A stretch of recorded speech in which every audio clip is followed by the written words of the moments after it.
What is up, everybody? Welcome back. It's the Fantasy Endgame live with you on a Saturday afternoon to get you ready for a full day of football tomorrow.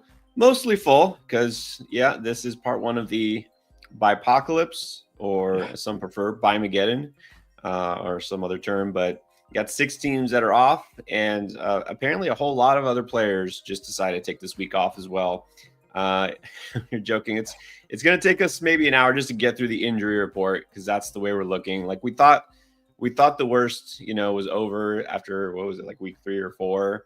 We lost some big names, and oh no, there's always more. Yep. It's like the gift that you never asked for but keeps giving. It's the injuries.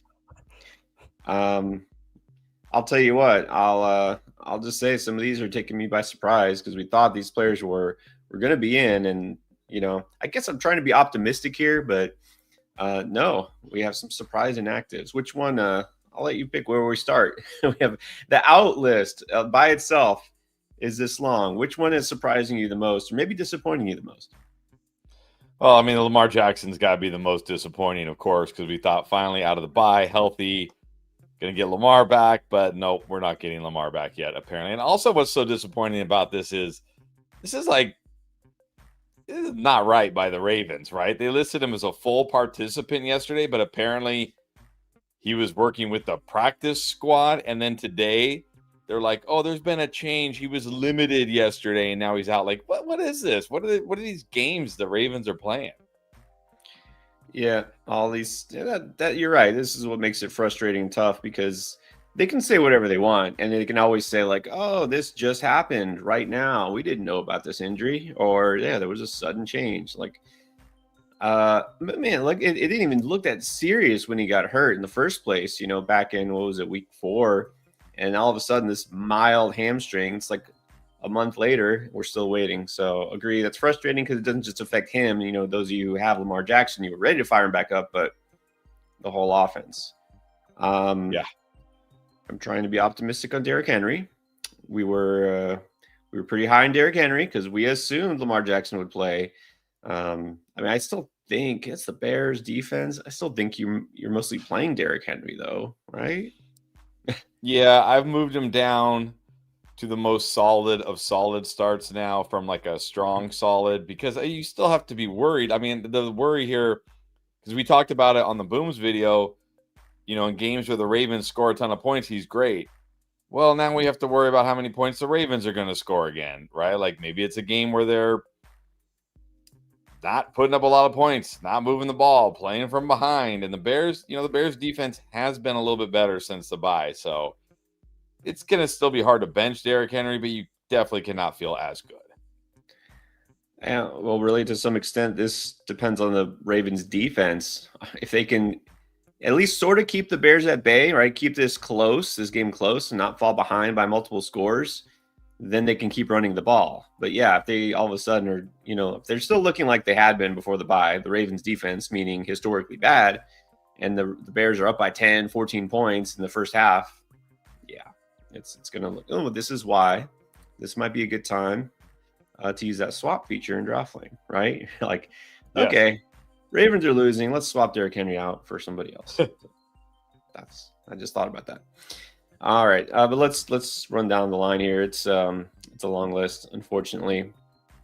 Also, the questionable list is pretty long as well. So this is why we also go live on Sundays. So we'll be here tomorrow morning.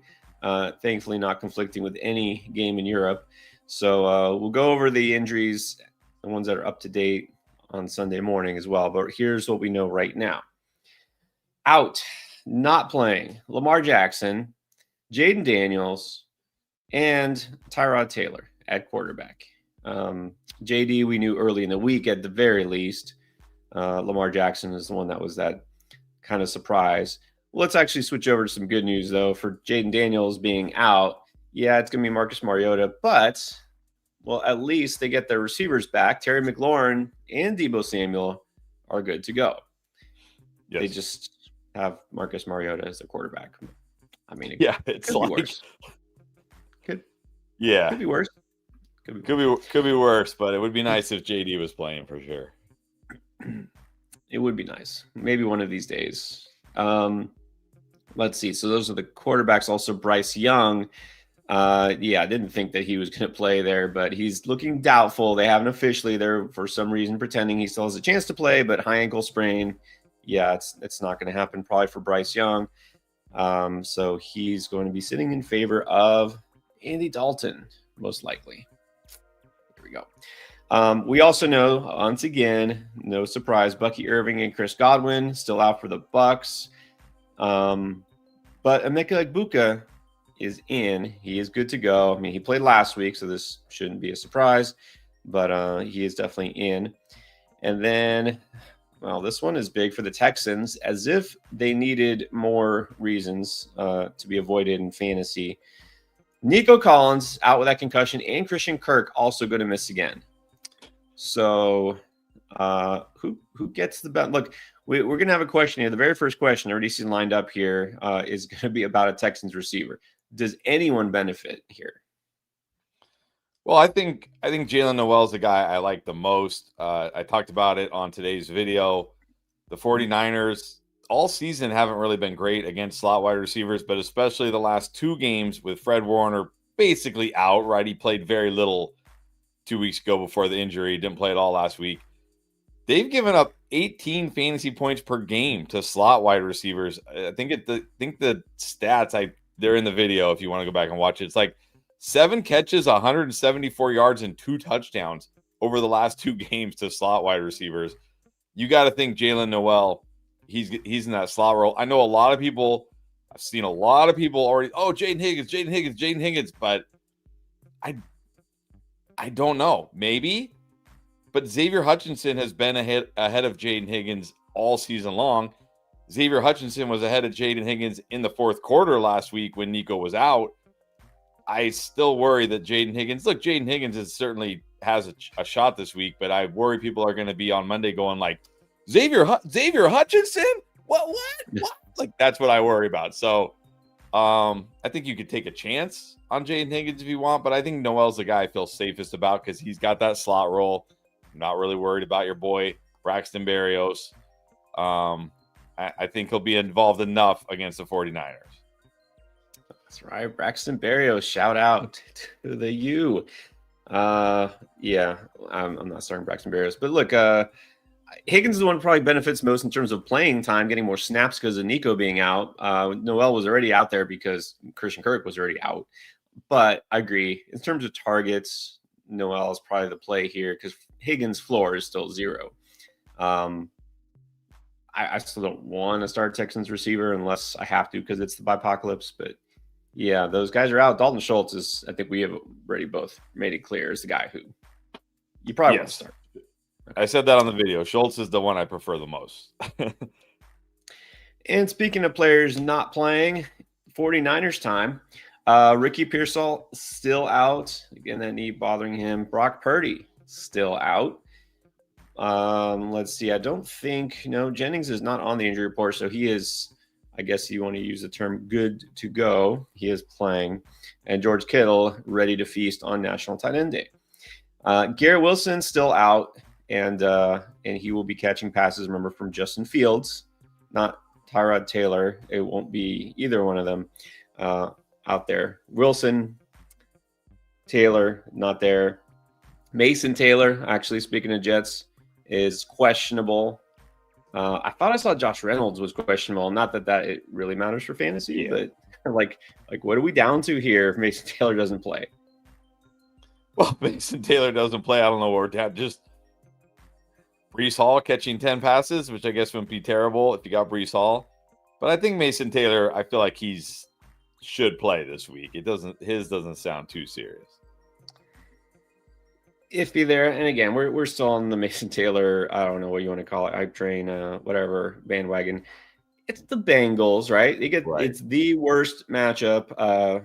It's the worst defense in terms of the tight end here. It's the best matchup possible. It's the worst team possible. I get it. It's still the Jets. So, with Breece Hall, by the way, Breece Hall also questionable, but you're feeling pretty good that he's going to play. Yeah, I mean, look, you can't. I think if we learn anything, especially this week, it's you can't take anything for granted. But remember, he he did leave that game last week for a little bit, but then he came back and finished the game. It doesn't sound serious here, so I'm taking a chance on Breece Hall, even with Justin Fields. It's the Bengals. It's the Bengals. I'm taking a chance. Taking a chance here. Yeah, I mean, they need him. Hopefully he's good. So Calvin Ridley is still out. Dontavian Wicks and Josh Palmer are going to be out. That just feeds into my Dalton Kincaid boom theory, which I really hope comes through. We're already it looks like we're 0 for 2 on a couple of those based on the injuries. Dalton Kincaid is questionable, but I mean, you're going to have to keep an eye on this, but, hoping it's more just maintenance and rest. The big one, though, is we'll save this for last. AJ Brown. AJ Brown will definitely not smash this week. No. Look, I'm about to get into a different conspiracy theory, but let's start with this. Is this tweet related? Is this just like he happened to pull up in practice with an injury? How did this all of a sudden become such a serious injury? I don't know. I mean, that's a good question. I don't know. I mean, there's like videos of him out there at practice with the teammates, not practicing, of course, but like laughing or whatever. Not that it means anything, but I mean, like, I think if this was like him being like, ostracized from the team, would he be out there at practice with the guys? Probably not. I gotta just think it's an injury, right? I gotta just think it's an injury. This is a guy missed games last year with a hamstring, is already kind of like, was dealing with a hamstring in training camp. It's kind of been an issue for AJ Brown. So I thought, we did talk about this because we filmed the booms on Wednesday and he didn't practice Wednesday, and we thought about taking him off, but it's like, it's only Wednesday. Come on. He'll probably play. Nope. Guess not. I guess not. I know it must have been a aggravation or whatever. I mean, it's hard to imagine a guy goes for 121 yards and 2 touchdowns. One of those touchdowns, which came late in the fourth quarter, like he clearly wasn't hurt last week during the game. So who knows when this flared up? But look, we liked AJ Brown a lot in this matchup. He was pretty good against the Giants last time. I guess this makes us feel better about Devonta Smith because he's definitely getting more targets. And Dallas Goedert had a big game against the Giants last week too, 2 weeks ago, I should say. And I mean, those guys aren't must starts, but they're pretty strong. Yeah, I've actually moved Devonta Smith. I've moved up to actually my strongest solid start now. I mean, maybe, I don't know. Maybe I'd still have a Buka over him. Actually, now that I think about it, but that might be it. And then I think Goddard has to move up into like a strong start at tight end now. Has to. Yeah, especially this week. And again, so many tight ends still out. But Bowers, not that he would play even if the Raiders weren't off, but some of these top tight ends are just not out there. Goddard seems pretty safe. All right. Now here's my other conspiracy theory. You ready? Okay. Michael Penix Jr. is questionable. You know what this means? I think we all know what this means. It means Kirk Cousins might suddenly play just ahead of the trade deadline. And it's wait a minute. Who do they play this week? Is it a tough matchup? Is it like a divisional game? Oh no, it's the Dolphins. The team has barely won one game, and they probably won't even need to pass very much, but I wonder. That's very convenient, isn't it? So your conspiracy is that Michael Penix Jr. is fine, but they want Kirk Cousins to go play versus the Dolphins, put up a nice game, and then they trade him. Yeah, that sounds pretty good. All right. I like your theory. That sounds good. Let's see. This isn't for sure though, but what did I see? Something about like they expect Cousins to play on Sunday, right? Yeah, it's sounding like Cousins. He took a bunch of first team reps. It's sounding like Cousins this week, yes. There are still some teams that could use a quarterback. Not the Bengals, of course. They got Cool Joe. But anyways, I didn't love Michael Penix anyways. Kirk Cousins might be out there. Just keep an eye on this. DeAndre Swift is questionable. That's a tough one because he's been so good the last 2 weeks. It's a groin injury. That could be tough. What's your gut feel on this one? Well, wasn't he? I know he was limited and questionable last week and then went out there and tore it up. So I feel like feel like if he plays, you got to just keep rolling with him. He's been too good. Yeah, I assume if he's clear, then you shouldn't be too worried. But we'll just repeat what we've been saying. If he isn't out there, Kyle Monaghan look like a great option here. Very good pivot. So keep that in mind. David Njoku is practicing, but still not clear. So questionable there. Matthew Golden now got a hip issue. Christian Watson, maybe one day will come back, but still listed as questionable. I wouldn't hold my breath on that. Kareem Hunt, questionable. And look, for what it's worth, Andy Reid was talking to Brashard Smith again, making it sound like they want to continue to give him touches because last week he was involved. It was like, okay, it was the fourth quarter. It was garbage time of a blowout. But if Hunt is out and, this game could get out of hand too, we'll see. And then Tyler Algier, just when I thought he could be a sneaky streamer, he's questionable. Let's just have to more design runs for Kirk Cousins. All right. Yeah. No worries about Josh Jacobs. Last week he played and smashed anyway, so it didn't matter. Jalen Waddle is good to go. Josh Downs is cleared after being in concussion protocol last week. He's going to play. And welcome back, Darius Slate. He is going to play. So I guess that kills some of the little Jordan Humphrey hype that was not existent anywhere. All right. If anything changes while we're talking, which it very well might, because a lot of this happened just like minutes before we came on live, we'll let you know. But we'll definitely let you know tomorrow because we're going to stream 3 hours before kickoff anyways, which is a perfect time to remind you that if you haven't turned notifications on, do it. Subscribe and like and do all those things. And also, don't forget to set your underdog lines. So you haven't tried underdog yet. I don't know why. Go ahead and sign up now. You get a gimme pick. It's Jordan Love just getting a yard. That's right. You get a gimme here. It's Jordan Love higher than 0.0 total yards. And you get that if you're a new customer on Underdog. Signing up for the first time, but you have to use code ENDGAME because when you use code ENDGAME, you also get up to $1,000 of bonus cash and the free pick, as we mentioned there. But also, there's more. As soon as you put $5 towards any pick, you get $100 in bonus funds put into your account.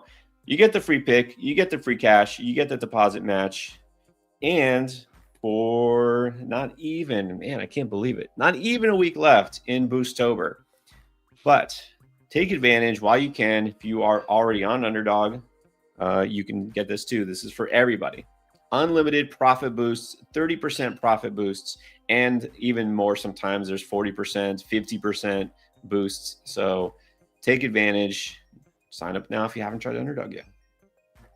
Also, take advantage of Draft Lane. This is our app. And so we'll show it off again. Might be some people. There's always some people who are like, I haven't heard of this yet. Well, let's show you what it is. This is our app where we answer questions about fantasy football around the clock. And right now, also, limited time. On the promo code section here, if you put code ENDGAME, you get 10 free points and use those points to ask your questions. This user already did that. You asked with points. So you can do the ask a question feature. If you're on a Yahoo or Sleeper League, it syncs with Draft Lane. We can actually see your roster. If you ask a waiver wire question, a trade question, a start sit question, or if you're on any other platform, you can just ask a question. So here we go. With Lamar out and Darnold on bye, who's the best QB on waivers? Mac Jones, Marcus Mariota, or Kirk Cousins? Oh, man. I mean, I think you probably got to go Cousins, right? At home against the Dolphins. Mac Jones. Mac Jones has not been looking too good, but also the Texans. It's the worst possible matchup for a quarterback. Like, you cannot like Mac Jones. I don't care what he did a couple of weeks ago or whatever. And this is why I was really worried about Sam Darnold last week. And he was okay, but definitely not a great game for him. In terms of fantasy points allowed to the quarterback, the Texans are number one. They've given up 4 passing touchdowns total in 6 games, and they have 6 interceptions. I'm not starting Mac Jones. Like, I'd rather put somebody else. I'd rather start Tyrod Taylor, who's injured, than Mac Jones this week. Look, it's either Mariota because you hope he runs a little bit, or Cousins because he has a good matchup. Let's just go Cousins.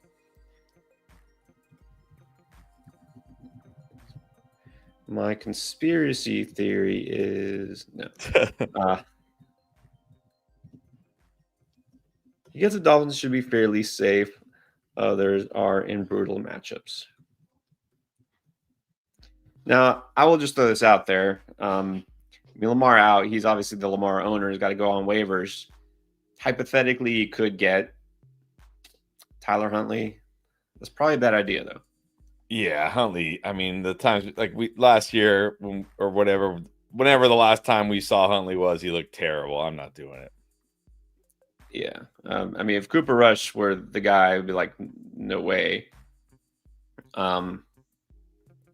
There's no guarantee either quarterback even plays the whole game, right? They could pivot, they could switch like at halftime. So it's like, I'm not going to mess with it. All right. But the point is here, you can ask your questions, after the stream is over. If you didn't catch this live, you're watching this back. If you have another question you think of, if it's keeping you up at 3 a.m, like it does to us, as fantasy football conundrums. So you can use DraftLane anytime. Are you ready, Chris? Let's do it. Here we go. Here we go. Teased it earlier. The very first question, as it often is from Cody, and it is about Jalen Noel. Would you go Jalen Noel over Terry McLaurin? No, I can't go this much. I can't go this deep. No. Terry's playing. Yeah, I like Jalen Noel. He's, if you need him as like a flex start, but no, I can't put him over a guy like Terry. No. I mean, you can't expect a big game from Terry. We get Mariota and the Chiefs defense, but he'll do something, right? I mean, he'll catch a couple of passes. Yes. Mariota isn't like the worst option at quarterback, Yeah, I'm not doing this either. I understand the thought process. All right, what about Michael Cazares? We need 4 of these guys. Rice, Chase, Sutton, London. Wow. Smith or Dobbs? Well, luckily all your wide receivers are healthy. I think you got to start Rice. I think you got to start Chase. I think you got to start Devonta Smith now. Yeah. I think he's got to be number 3 now. Sutton, London. I got these guys like back to back. I don't know. I mean, how do we feel about London with Cousins versus do we care? I'd probably just go Sutton here. Rice, Chase, Sutton, Smith is probably going to be my choice. Realistically, I like to kind of half joking hype up the old quarterbacks, but realistically, Penix is the one. And when he came in even at the end of last year, like he was hyper fixated on Drake London, right? He was just nobody else. Like that's all he would target. That's why you gotta love London. Kirk Cousins, we don't know. He hasn't been playing in how long, and I don't know that he'll do that. They just won't need to pass much against the Dolphins. Let's face it. So yep. I think I can go Sutton over London now. Jake the Snake, what's up? Got the membership again. Thank you.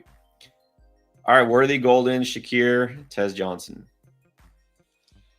Well, oh man, you got 3 guys on here I kind of like that I put on the video today, but I think I have to go Shakir number 1 here. I got Shakir. I have Shakir as just solid. I have Worthy as kind of like risky solid. I mean, Shakir's target share is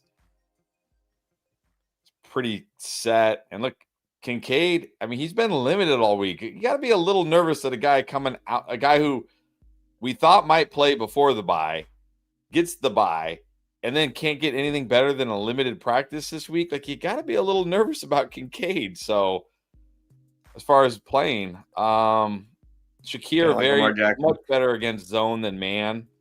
Panthers play a ton of zone. I'm going to go Shakir. Yeah, kind of like Lamar Jackson, huh? You figured the bye would give him time to get back, and yeah. Well, look, even if Kincaid plays, I still like Shakir because of those reasons. So yeah, I'm going Shakir anyways. All right, Starman here, nice and early. Good morning, because this was posted early in the morning. Needs 2 and a flex. Okay, well, in this group, I still think I'm starting Derrick Henry. Got Derrick Henry, Rashad White. I mean, the only other option is Bill. Yeah, no, I'm still going Henry and White. I'm gonna go. We need 2 wide receivers and a flex. Lamb and Rice, definitely. I mean, between Debo and Terry, I think I gotta still go Terry. So Henry, I can't flex Bill over those guys. So I'm gonna go Henry, White, Lamb, Rice, Terry. Looks like you already said at quarterback, tight end. I mean, you got George Kittle. That should single-handedly win you the week, so you're good. All right, Julio. Trade away Judkins and Dak for Saquon. Oh, Saquon. I mean, this should be a smash, right? This should be like take Saquon and run. Should be. And I probably do still take Saquon. But you got to be getting nervous about Saquon. He's only on pace for like 859 rushing yards this year. Like, look, I get the whole like, everybody who said, every year, and I've done this in the past too, but every year there's a running back. Like next year, it's going to be Christian McCaffrey, assuming he doesn't get hurt. Maybe even Bijan Robinson. We'll see. Every year, there's people that come out. Oh, running backs that touched the ball 390 times or 400 times or 350 times. Look what they did the next year, right? And all these people are victory lapping the Saquon thing, because I mean he's been bad. But I mean Judkins and Dak, I think I still got to take a chance on Saquon, right? He's got to get better. He's got to. It's worth finding out. I'll just say it's worth finding out. The thing is, it's not, as far as we know, it's not like injury related. It's not physical. And so I there shouldn't be concerns. Like he's been down, but I saw the other day there was a comment they were asking him, and he said something about like it's just a different mentality than we had last year running the ball. What does that mean? Like you hand the ball off, you run the ball up the middle. Why does it like what does that mean? Like you're a professional player. Like this time I really want to get 5 yards, where like, right.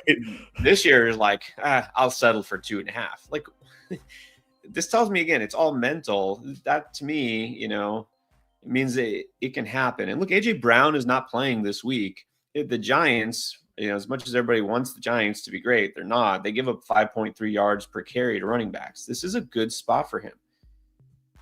I'm taking Saquon. Also, Julio, Andrews or Otten? I mean, we definitely have to go Otten now. Yeah, I'm not going. I didn't feel great about Andrews with Lamar. How good can I feel about him with Snoop Huntley? No, thank you. Yeah, no. I think it's safe to say Andrews, likely any receiver other than Zay Flowers, is just pretty hard to sit this week. Yes. We do have a lot of members in super chats. Let's do Joe Swan. This is not a super chat, but he was nice and early this morning. Welcome, Joe.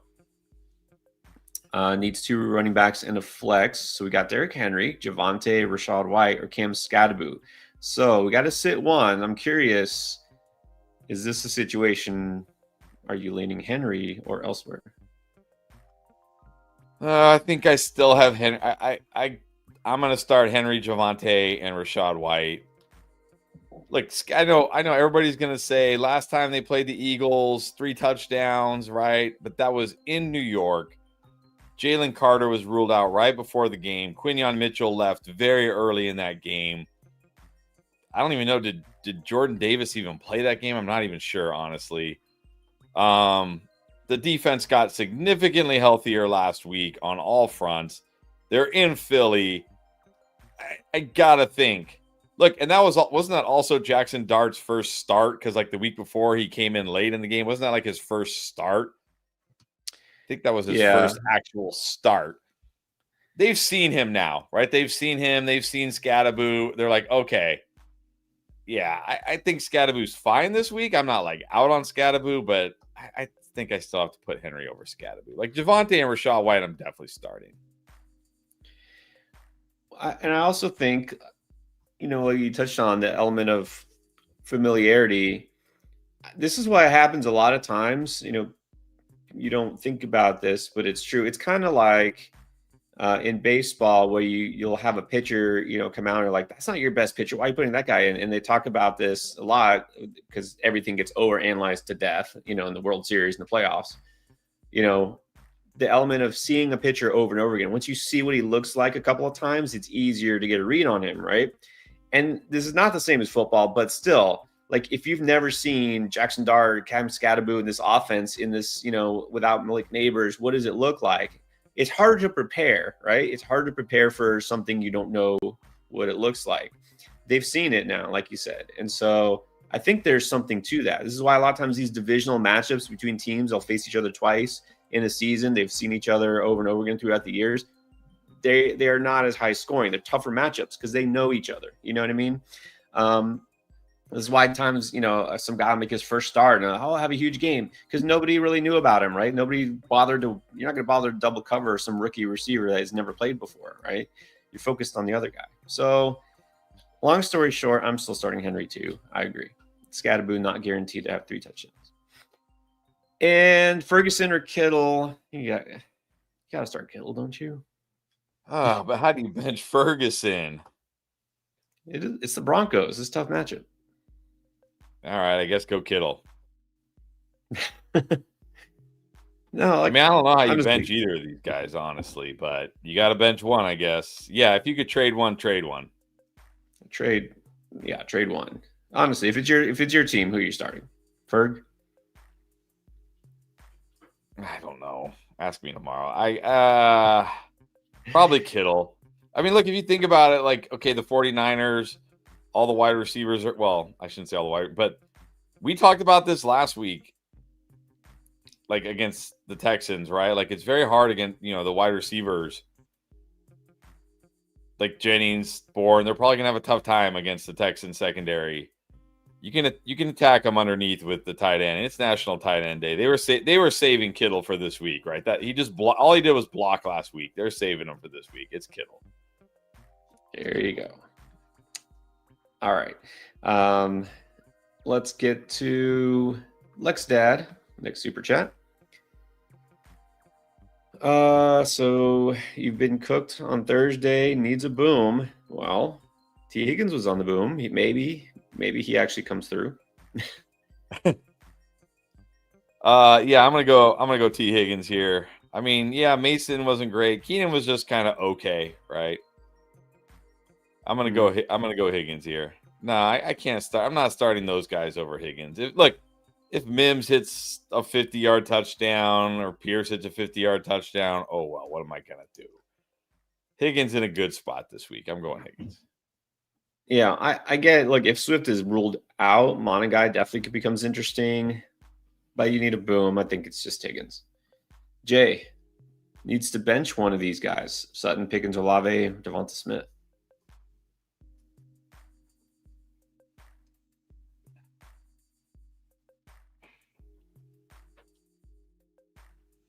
Got Pickens the lowest. I think he's the one I'm benching. Lowest floor could get Surtain quite a bit, right? Yep. Zachary Mudd needs a flex here. Troy Franklin, Josh Downs, who is playing, or Tez. I think you got to go Tez. I know you got Igbuka, but I think Tez and Igbuka can coexist in this offense against the Saints. I'll go Tez. 2 Bucks receivers, no, not too much. I mean, it'd be nice if the other was named Mike Evans, but right. Still, I mean, come on. Troy Franklin, Josh Downs, no guarantee there either. Moises, hello. Would you trade Sutton? Okay, for BTJ and Pittman. By the way, I'm sure you saw it too. Didn't want to get into this. We don't have a lot of time to talk trade rumors. Are you in any way buying that BTJ? Supposedly, what did it say? They're listening to offers on BTJ. So you're telling me a player not even halfway through his second season who had a great rookie season, they're already done with this guy? Come on. Like, we got Travis Hunter. We don't need you anymore. Yeah, exactly. Well, what happens next year if Travis Hunter takes a step back like BTJ? Are they going to trade Travis Hunter? Like, they're just going to give up on these guys? Like, it's over. This feels like a rumor somebody just made up and somehow it's gotten steam. Like, how is this? Like, sure. I'm sure if somebody's like, hey, you know, we'll trade you, like, I don't know who's the best edge rusher in football right now. Like we'll trade you, you know, Micah Parsons. yeah, Mike. Well, or like we'll trade you. I don't know, like yeah, Micah Parsons and Jordan Love, right? And Jordan Love, and you give us BTJ. Like, oh, okay, we'll do this. I guess we'll part with. You know what I mean? Like, yeah, they're listening, but somebody probably has to give them a ridiculous offer here. I don't think there's any chance BTJ gets traded. That would be insane. And look, for as good as Sutton has been, I think you need to make this trade if you're getting BTJ and Pittman. Yeah. Like, BTJ still has loads of potential, and Pittman's been just fine. I think if you're getting BTJ and Pittman, you have to do this deal. Yeah, because you could, say, well, Sutton is better than BTJ, more consistent. Sutton's been better than Pittman. But not a big difference, right? It's not significant here. You're getting both of these guys. It's worth it. And you need help, of course. Okay, so for this week, though, BTJ would not help. So Tez, Fika Flex. So these Isaiah Davis, Travion Henderson, Matthew Gold. Let's go Tez here. Yeah, let's go Tez. All right, John somehow ended up with 3 tight ends. And I don't think any of these are must keeps. Who are you done with? Well, if I can drop Hawkinson right now, I'm dropping Hawkinson. He did nothing on Thursday. I doubt anybody's going to be like, oh, TJ Hawkinson's available. I just drop Hawkinson. Drop Hawk. He already played. Yeah, good point. You're not starting him anyways. I mean, these guys are all pretty similar. We'll see. Be curious to see who's starting for the Vikings next week at quarterback. It's going to be McCarthy. It's going to be McCarthy. Okay, did you see when Justin Jefferson made that catch? He like jumped over him. Did you see that? McCarthy, like no. You cannot tell me that Carson Wentz is healthier than JJ McCarthy right now. Like Justin Jefferson made a catch on the sideline and like went out of bounds, and McCarthy, he was like flying into McCarthy.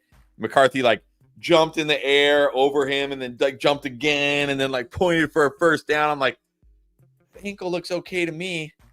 Like meanwhile, Carson Wentz every time, like literally on every snap, the dude just stands there until somebody hits him. Like he just stands like, dude, move. Like, get out of the way. Like, he just, like, oh, bam, ah. And then he's like, ah. Like, every single play. It's like, dude, move. Like, or throw it or do something. Like, do something. It's like those games that have the ragdoll physics. He gets hit and he's like this.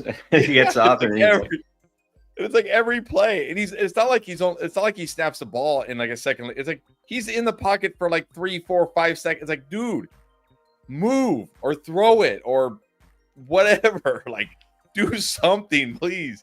That was so hard to watch. Anyways, drop Hawkinson and don't drop Marks. Do not drop Woody Marks.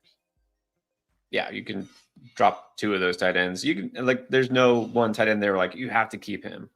So I guess Henry would probably be the one. Yeah. Kyle needs 2 more. Shakir, Tez, Mason Taylor.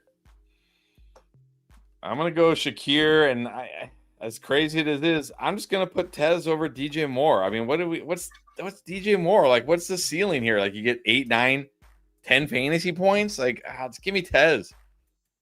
Shakir and Tez. Not even. Yeah, we need some upside. DJ Moore he's been just, I can't even say good enough. Like, he hasn't quite been bad enough where like, I gotta get rid of him. Right. But he's never been good enough that you actually were glad you started him in a single week. Look at this. His season high is 68 yards, and that was in week 1. Yeah, you don't need to start DJ Moore. Easy Vanya. Needs 2 receivers in the flex. London Rice, Devonta Smith, Higgins, and Henry. Wow. 2 receivers? I think you got to go Rice and Devonta Smith now. Just everything we said on the boom about A.J. Brown, just replace every A.J. Brown with Devonta Smith. Yeah, that's who we meant. Yeah. I think you got to go London, Devonta Smith now. Rice, Devonta Smith, and I'm going to flex Higgins. Higgins. I think you got it right, Bonnie. It says Smith, Rice, Higgins. That's it. This is a situation where, again, you don't need to risk Derrick Henry having a down game. You got good options here. James Parker. Golden is questionable if he's out. Let's see. We got 2 flex. Also, we need 2 flex. Mooney, Pierce, Stevenson, Moody. Already got Higgins in. Already got White and Vidal in. So let's, I guess, if Golden is out, we would need a receiver and 2 flexes. 2 flex, a receiver and 2 flex. I'm going to go Pierce for sure. I'm going to go Pierce, Mooney, Stevenson. I don't love Stevenson this week, but he's good. He's the guy. At least he gets the volume. Like Booty, this is not a good matchup for Booty. I'm going to sit Booty in. Nice job starting Vidal. Yeah. Vidal definitely feels good. Yeah. All right, what about P? Good morning. Half PPR.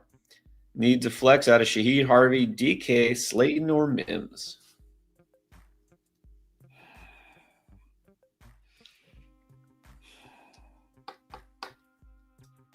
Shaheed or Mims, that's the decision here. Shaheed's certainly safer. Like Shaheed's had 4 catches in like 5 straight games. He hasn't had more than 4 catches, but he hasn't had less either. It's like you're going to get 4 catches at least. Like he's got a floor. Mims has the ceiling if you're going to gamble on it. So I think it probably comes down to like how is your team looking? Like if you started, let's say, Vidal and Ladd, and your opponent started QJ and Mason, I might just go Shaheed and take my 10 points, right? Take my 10 fantasy points and get out of Dodge. But if you started Mason and QJ, I'm probably putting Mims in and hoping he goes off for like 25 points or something. Yeah, and look, Shaheed still does have a ceiling similar to Mims. I mean, these guys are both kind of big play dependent, right? They need that big play. And Shaheed could do it. He's better, much better against heavy man coverage. And I don't think Tampa is, they're kind of middle of the road as far as maybe like 10th or 12th, something like that. So it's not a smash spot. Not that there's ever a smash spot for like a Saints player, but I'll probably just take Shaheed, like you said, unless you're down big and hope for the Mims breakout or whatever. Juan Pablo. Traded Ferguson and Pittman for Scattaboo. I think it's fine. It's okay. Yeah, I mean, it's fine. I'm assuming you needed running back help. I mean, I think Scattaboo's probably the player I prefer the most out of these 3. So whenever there's these kind of like 2-for-1 trades where I don't have a strong feeling about it, I'm like, just give me the best player in the deal. And I think that's Scattaboo. So like, I assume you don't need Ferguson. You probably have somebody else at tight end. Pittman, probably like your wide receiver 4 or something. I think it's a good deal. Yeah, I don't think it's an overpay. And assuming you're still good at tight ends, it's good. Legend needs a flex between Tez, Mooney, or Pitts. Yes, give me Tez. Give me Tez. I know Mooney gets the Dolphins, but it's going to be like Bijan going for 200 yards. I don't. How much are they going to throw the ball? Like with Kirk Cousins, they might only throw it like 20 times this week. Give me Tez. Yeah, go for the upside. It's Tez. All right, P again. This is another league. Needs 2-2. All right, Mark Stoutle, Chase Brown, Mooney, Pierce, Mims. You're welcome. That's right. Don't forget, everybody. Kind of mentioned it quickly. If you hadn't subscribed yet, and then we got some new viewers on today. Help us. We're on the way to 100K. If you haven't subscribed yet, it's a perfect time to do it. It takes 1 second and costs nothing. Yes. For running back, I'm going to go Chase Brown, Rico Dowdle. For wide receivers, I'm going to go Mims and Alec Pierce. Sounds good. And then back to James Parker again. And this one is half PPR. We need 1 running back, 2 flex. Warren, Chase Brown, Wandale, Debo.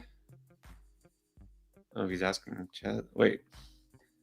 Okay. Well, that other one, I don't know if that matters. It says it was 1 flex, not 2. So I guess that's this one. Yeah. So it's 1 running back, 1 flex? Yeah. So 1 running back, 1 flex. I'm going to go Chase Brown. I think you got to go Debo. I think I have to flex Debo if he's playing. Yeah, Chase Brown and Debo. Wandale's fine. Like he'll be involved, but I think Debo does still have more upside, even with Mariota. Alex Sanchez, pick three. Mims, Shepard, Tez, Booty, Golden, Jalen Noel. All right. Well, I'm gonna say Mims, Tez, and Golden, assuming Golden plays. If Golden is out, I will put Noel in as my third. So Mims, Tez, Golden right now. Noel would slot in if Golden's out. Sounds good. Now, some people ask, well, Tez versus Shepard. Shepard has not done much the last couple of weeks. I mean, if you want like a handful of catches and some yards, go ahead, play Shepard. Yeah, let's go for upside. Michael Marowitz. Speaking of upside, Dart or Fields? I know it's the Bengals, but we just heard that Josh Reynolds is out. Not that Josh Reynolds really moves the needle for me for Fields, but I mean, you can't risk. I mean, I guess the only good news is this week they can't really bench Justin Fields because I don't even know who the QB3 is. But he could still be horrible even against the Bengals. I think I got to go Dart. Dart's been too good. Yeah, Dart's one of the better streamers anyways, just against the field. Even though we went on a little earlier about the familiarity thing, he might not have as good a game. He's still pretty solid. He will run like crazy. He gets you that floor. Justin Fields' floor is negative, like it's below the floor. It's like basement. I don't even know who the backup quarterback is, but it doesn't matter because he still could get benched for him. And then Mason Taylor, Jennings, Booty, or Franklin. I don't think I can bench I know Jennings. I know it's a tough matchup. I know he hasn't been good, but can I play like Mason Taylor or Troy Franklin over Jennings? I don't think so. I think I still can. No, this is where I reluctantly say Jennings because I just don't feel good enough about the others. All right, what about Rico or Algier? Algier is still questionable. Maybe just go Rico, I would think. No, I think you go Rico either way here, even if Algier. I mean, look, I talked about Algier on today's video, but I said on the video, this is a guy like you're banking on him scoring. You're just banking on the fact that they're at home against the Dolphins and they're going to be up big and he gets carries. If he doesn't score, what are you really getting from Algier? Look, I talked about Chuba on that video, but I specifically said I still prefer Rico to Chuba. So Go Rico. Yeah, Rico is still kind of like the 1A, I think, sort of. And Algier is clearly he's not the 1B. Come on, he's the 2. So gotta go right. Let's not put him with Bijan. Alexis Aguilar made a trade. Gave away Daniel Jones, Walker, and Hunter to get Higgins and Laporta. I don't think that's a fleece, but no, I don't think you got fleeced. I mean, I think Higgins, Hunter. Look, we saw one nice game for Travis Hunter before the bye, but that doesn't mean coming out of the bye that's what we're going to see again. We'll see how it goes. So I think Hunter Higgins could be close. Daniel Jones, Kenneth Walker for Laporta. I mean, I assume you have a better quarterback than Daniel Jones if you're trading him away. So. And Kenneth Walker, I mean, it's looking terrible for Kenneth Walker right now. I don't think you got fleeced at all. No. Yeah, again, the assumption here is that you're fine at quarterback and that you needed a tight end. So I think it's fine. I mean, look, we'll still put Higgins over Hunter. Hunter it's a good time to trade for Hunter, but it's also a good time to, I think, just get out from under Kenneth Walker. Just Clint Kubiak. All right, Ron Scoff. All right, we need to pivot from Lamar. Caleb, Dart, or Flacco. Come on, you left out a name there. I think you got to go Dart. He's been so good. He runs. I think you got to take a chance on Dart here. It's a decent spot for Flacco. He'll be okay, but Dart, he runs more upside. Billy Joe. Odunze, Pickens, Worthy, or Tez. I think Odunze is the choice here. Yeah, and in another league, Higgins or Igbuka. I think you got to go Ibuka. Yeah, and this is where I think a good reminder we like Higgins this week could be a big week for him, but Ibuka, I don't think we called him a must start, but he's pretty close. Like he's pretty I close. mean, we put them both on the boom, so yeah, I think we like Ibuka better. Alyssa Dolphin Cloud with Golden questionable, Tez or Downs. I might just go Tez over Golden anyways, honestly. Yeah, I might just go Tez. Even if Golden plays, I think I'm probably just gonna go Tez. Give me the Bucks. Give me the wide receiver in that Bucks offense. Yeah, upside. Colts just may not have to pass much. Saab 92. All right, trading Etienne and Brees for Kyron and Pacheco. I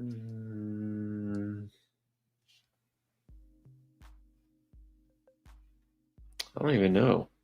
I'm trying to think which side I prefer. Look, Etienne is another guy. I will just say, not that it's going to happen, but Liam Cohen was very cryptic and like, we're going to start playing the best guys and whatever. Now there's this BTJ thing, but let's not forget Travis Etienne the last 3 weeks has been kind of bad, and so maybe this was hinting at like we're actually going to see Blake Tootin a little bit more. It doesn't mean that Etienne's dead in the water, but I think this might not be a bad time to play it safe, and if you can get comparable value. Like I know I'd rather have Kyron than Etienne. I don't really want to trade for Pacheco. Brees is the one I'm like, I don't know. Well, this is another, and yeah, you're right about Etienne. And look, we've seen like it's a funny thing about Etienne. I remember there were like tweets going out before the season of how he gets like so bad as the season goes on. Like and we're seeing that. Like the last 3 games, even last week, I'm like, oh, it's a bounce back spot. It's the Rams. He was horrible. He just it's like this dude can only handle like 50 touches, and then he's like, I'm done. I can't handle it anymore. I don't know. It's weird. But here's the thing. Again, this is another one of those deals where it's like I don't have a strong opinion. Like I feel like it's fairly fair. So in these type of deals, I want the best player, and to me, the best player is Kyron. So I'm just going to take the Kyron and Pacheco side. And look, I talked about Pacheco 2 weeks ago on the buy low. I said Pacheco is almost free in your fantasy leagues. Go trade for him. I think we're going to see Pacheco get more and more involved as the season goes on. It wouldn't surprise me. It would not shock me if Pacheco is better than Etienne the rest of the season. I'm going to take the Kyron Pacheco side. Yeah. Like I said, I'm okay getting rid of Etienne, Pacheco's, whatever. It's the Brees is the one. Like I said, what do we even expect the rest of the season? I just honestly am not sure at this point. And we know he's on the worst team in the NFL.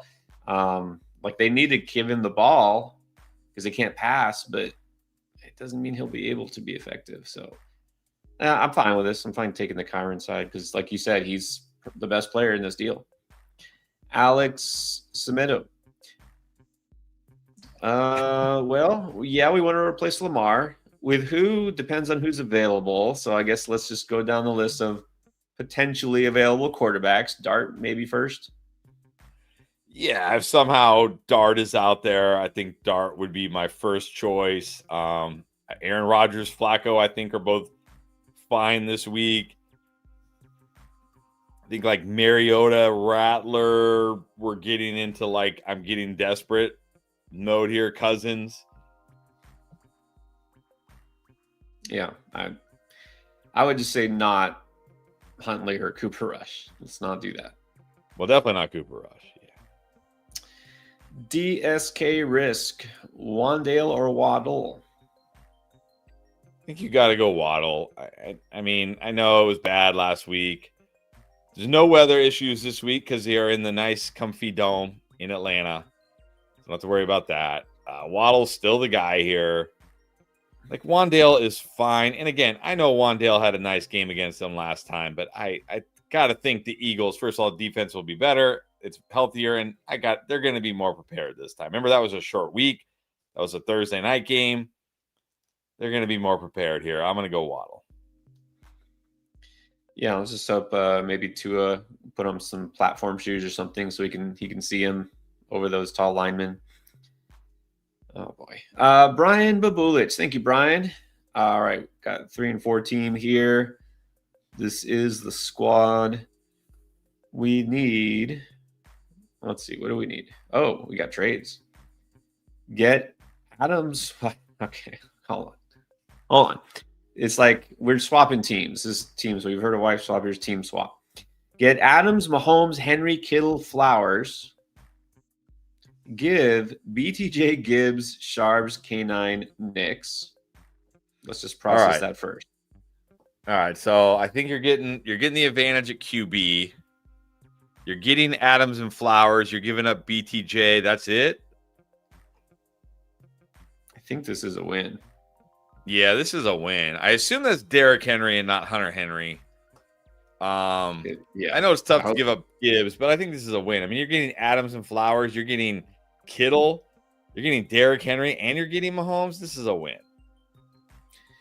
Yeah, I'm not sure who's doing this, that they want to. I'm not sure what the thought process is of the guy who wants to do this trade with you. But if you're getting that side that you say you're getting, I think you got to do this. This is like a win across the board. All right. Or let's see if we like this better. Get Scadaboo, Lamar, London for Gibbs, Walker, BTJ, Knicks. Yeah, this one I don't think I like as much. Because, I mean, Gibbs, I got to prefer Gibbs to London. Like, BTJ Scadaboo feels close. I might even prefer Scadaboo right now. And then Lamar's not even healthy. And look, at this point, are we, like, if the Ravens lose this week and go to 1-6, are we even convinced Lamar is playing next week? I'm not. At this point, I'm not. So, no, I want the Gibbs, Walker, BTJ, Knicks side. Yeah, let's do that first. Mega deal and just revamp the roster. So also wants to know if we do start sit and wants to know should I grab someone besides Andrews? Yes, you should. I mean, you should, depending on who's out there.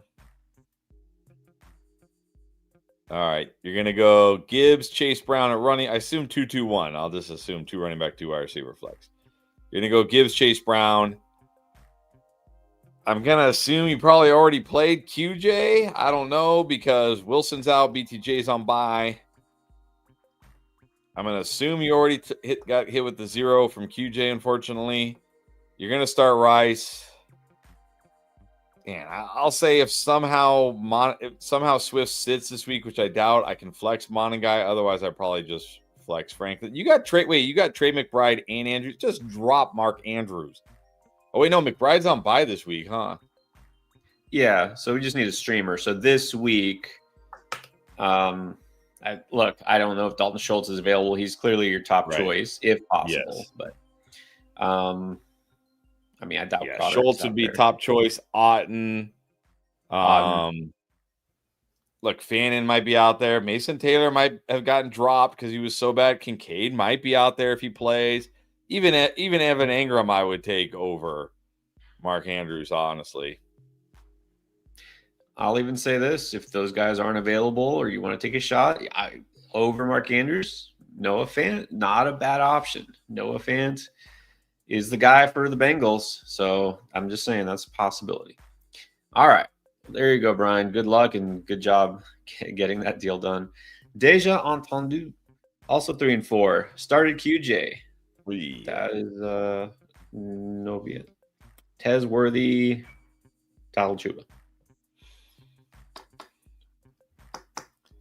I mean, you've already got a 0 from QJ. You need upside, right? Like, does Dowdle's 10 points help you? Give me Worthy. I like Worthy again this week. He's in that Chiefs offense. Chiefs offense is rolling. I know last week wasn't great for him, but I still think he has the most upside here. I'm going to go Worthy. Yeah, you need upside. Again, that's just one player, but still, starting QJ doesn't feel good. So Trey Mal this past month, basically, a lot of people have been digging into the fact that QJ not only not getting targeted, but Herbert's not even looking to like his side of the field, and they've changed the way he's running routes. He doesn't do those favorable horizontal crossing routes anymore. They're basically using him like they used to use him. It's like, hey, run really far that way, and we're going to throw it to these guys over here. distract. And now you got Gadsden in the mix as well. I mean, man. Yeah. It always felt like kind of like a trap, but also like you sell while you can with QJ after the first 3 weeks. Like hopefully you did. And Bobby Brook, his boy Love, or Flacco.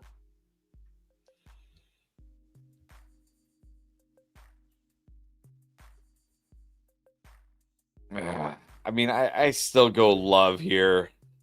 I just feel safer about Jordan Love. I mean, maybe Flacco has a bigger game, but Flacco, I feel like, could also I know no sauce, but it's not like the rest of the Jets secondary is trash.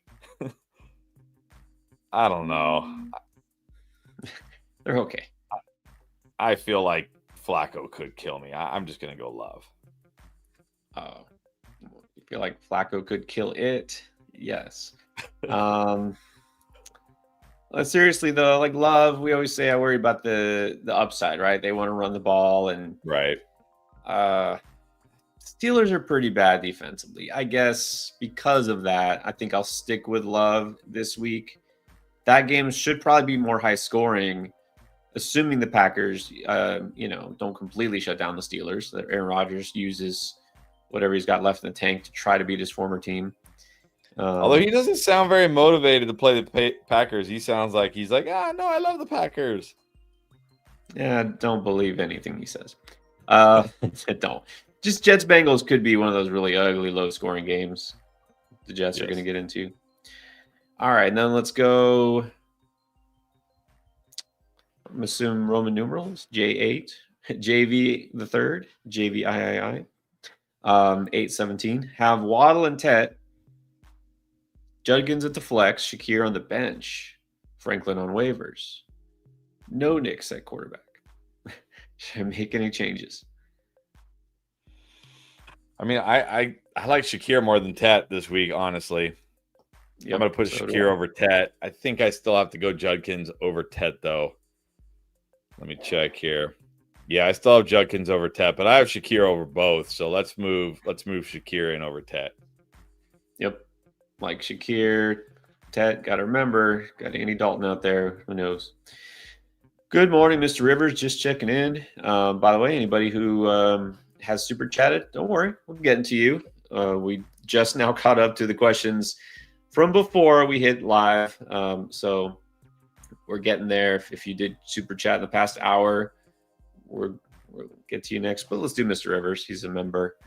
So will Schultz and Marks have a great game? We know Schultz should. I don't know about Woody Marks. Yeah, Woody Marks getting a lot of hype. I'm like, am I missing something with Woody Marks? Because I know he got more involved than Chubb last week, but I feel like that was a lot of second half come from behind mode, which I guess they could have versus the 49ers this week because maybe. But who do they have in that offense? How are they going to score points? He might have to get touches because who else do they have? But it doesn't mean he'll be effective with those touches. True, it's like, true. Like a floor play, you know? Yeah. And the 49ers... No, I like Schultz a lot. I'm starting Schultz with confidence. I can't say I'm starting Marks with confidence. But I think Marks is fine. Look, you might need him this week. He's like a floor play. He'll get you something. It's because he scored a touchdown last week. Like, he might not score a touchdown this week. I liked him last week because Seahawks are very vulnerable to pass catching running backs, but the 49ers are not. I would not start Marks with confidence. Defiant Films need to flex. Waddle or Terry? I'm going to go Waddle. It's not a good matchup for Terry. It's Marcus Mariota. I'm going to take a chance on Waddle here. Yeah, I agree. And then Alyssa Dolphin Cloud, Noel Downs or Tez? I think you just got to go Tez here. Like, we should feel pretty secure about his role. He's got Baker Mayfield. I think we got to go Tez. Yeah, just not feeling a big ceiling for those first two slot guys. And then Cody Wayner, Algier Spears, Monangai, Tracy, I guess Davis. Say Hill? Justice Hill? Hill? No. I had Monangai in my notes for today's video, but I took him out Because when I looked into it, it's like, yeah, he got involved. But if you look at the first half last week, he only played like 30% of the snaps, only had like 30% of the attempts. Like, yeah, he was involved, but it was still mostly Swift. Like, Swift still had like 60% of the attempts and the snaps in the first half. It was more like the second half when they were comfortably winning that Guy got a little more involved. And look, maybe with Lamar out now, they will be comfortably winning. Who knows? But I think if Algier plays, I play Algier. If not, I'll go Guy. Yeah, I felt pretty decent about Algier based on matchup. So if he's a full go, I still think he's your best option. Agree. Guy's next, and the others are just not. Andrew Myers. All right. First defense question. Bucks, Bills, Bears. The Bears do get, like you said, Huntley. The Bills get Dalton. The Bucks get the Saints. Give me the Bills against. I mean, the Bears are fine against Huntley too, but did see Kyler Gordon, who returned a couple weeks ago. Now he's back on IR. So that secondary is pretty decimated. Not that I'm scared of Snoop Huntley, but I mean, how scared am I of Andy Dalton? Like, against the Bills? Like, not at all. I'll go the Bills. Yeah. Well, the thing is, now that Huntley is in instead of Cooper Rush, with Cooper Rush, you could bet on a couple of interceptions, right? I think with Huntley, they're just going to try to run the ball as much as possible and just not throw if they don't need to. So, yeah, I'm with you on that one. None of these are bad options, but let's go Bills. Cody, again, pick 2, Wandale, Jennings, Tez, Noel, Pierce. I mean, I don't think I could put Tez, Noel, or Pierce over these guys. I think I got to go Wandale and Jennings. I don't know, maybe I could do Tez over Jennings. I think I would. I think I'm going to go Tez over Jennings. Again, that Texans defense, unlike the offense, the defense is legit, and I just feel a low scoring game there. Give me some upside with Tez. What has Jennings done even in decent matchups the last couple of weeks? So, yeah, go Wandale, Tez. And then Bobby Brook now. Let's set the whole lineup. 2 running backs, a receiver, tight end. Well, Jacobs, Javonte looks pretty good. Yeah, which receiver? Jacobs, Javonte, a running back for sure. I'm going to go Pittman, Sutton at wide receiver. Well, it says he only needs one receiver. Oh, then I'm going to go Sutton.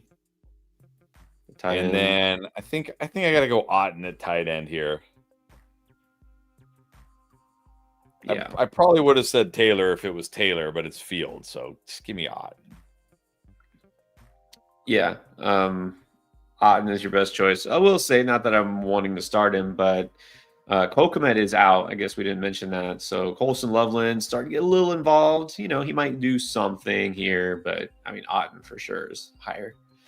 Moises, back to him. Okay. For the flex, Schultz, Ortez.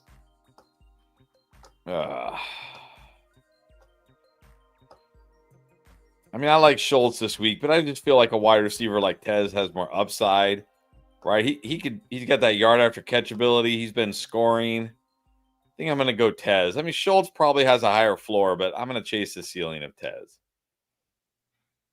This one's interesting. I mean, he was good last week, and with both guys out, like Nico only missed part of last week's game. I might take Schultz here because, I mean, the ceiling, he may not be able to catch a 50-yard touchdown like Tez, but I think he's just going to get targets like crazy. So I'm probably going Schultz here, but this is close. This is interesting. Beast Mode Kane. Mason Taylor, Juwan Jennings, Chubb, or Mooney? I mean, I think I'm just going to go Jennings here. He's technically the wide receiver 1. He did have a 27% target share last week for whatever that's worth. I mean, Mooney, that would probably cut Chubb. Nah. Taylor, nah. I'm just going to take a chance on Jennings. Right. Here's another one where I'll reluctantly go Jennings just because the other guys, the floor is 0. And then Primetime needs to sit. Lamb McBuka, London, or Rice? I actually think this one's kind of easy. London, yeah. Yeah, just sit London here. Those other guys, you gotta have them. You gotta fire them up. Yeah, and then Kirk Cousins. We'll see. We'll see what he looks like. Man, what is it? It's too bad they're not playing each other. What would we call if Andy Dalton and Kirk Cousins were in the same matchup this week? What would we call that? It's not quite the Icy Hot Bowl. They're not quite as old as Rogers Flacco, but the guys who've been like dusted off the shelf. The Has-Been Bowl. Call it the Has-Been Bowl. The Scrap Bowl. I don't know. Oh man, the state of quarterback in the NFL is not getting better. Marenda is back. Marenda Natera. My Rashad and trading away OG for Rome and then Zay or Devontae. Well, is this Rome, Zay, or Devontae, or is this Rome and Zay or Devontae? Good point. Looks like it might be just one, yeah. But I think if I'm getting Rome, I'm taking it. I mean, Rachaad White, you got, bye week next week. We got to hope Bucky's back in week 10. I mean, we don't know, but we got to hope he's back in week 10, which would mean Rachaad White back to just being a handcuff running back. And I know Gadsden's been good, but he's still like a tight end, right? It's not like he's, what did he, I know he had that touchdown. And I'm guessing you have a different I'm guessing you already have another tight end.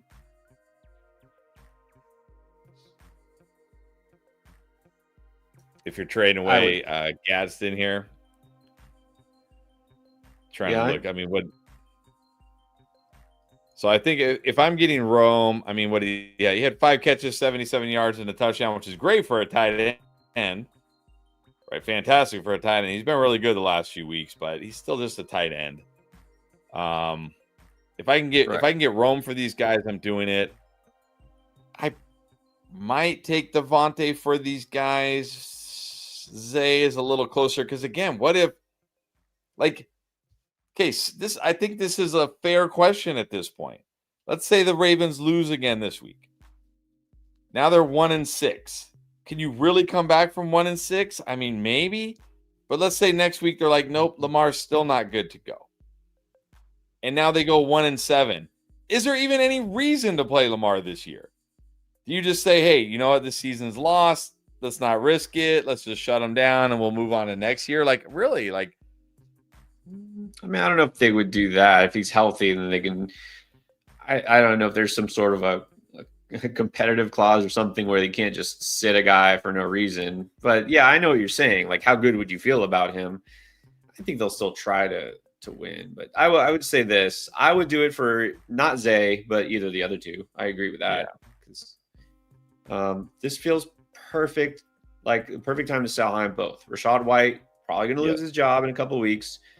On bye next week anyways. Gadsden, I know it's like now we're like, okay, he's going to be a tight end one the rest of the year. It's possible that he doesn't score a touchdown and have a big game every week. I think this is a perfect time to get a good receiver for him. So, yeah, I would do it for Rome or Devontae. And then let's do this. We haven't done. We're still catching up. Let's do some of the non-super chats just to. I think these are some easy ones. Action 503. Drop Golden for Travis Hunter. I think you have to at this point. I think you have to. Golden is trending up slightly, but man, Travis Hunter could go off if they do what they are hinting at. Yeah, I think you've got to pick up Travis Hunter. All right, not a pretty question, but Lumina nonetheless. CJ Stroud or Marcus Mariota? Just give me Mariota. CJ Stroud throwing to a bunch of second-string rookies against the 49ers. I'll take my chances on Mariota running something. At least he's got Terry and Debo back. Like, at least he has weapons. Agree. Exactly. At least he's got his receivers. The others are hurt. Possibly, do you think it could get worse? Johnny Probably. B. Fields or Cousins? I'll take Fields, honestly. I'll take Fields. At least he runs. It's the Bengals. Give me Fields. Yeah, exactly. At least he runs. All right, let's do Juice, Diggs, Terry, Shakir, Pierce. Only one. I think it's got to be Diggs. Great spot for Diggs this week. Yeah, I like Shakir, super high floor, but I think Diggs has a higher ceiling. David Reed now. This is better, but still Baker or Caleb. Baker, definitely Baker here. Yeah, like Baker here, and let's see one more.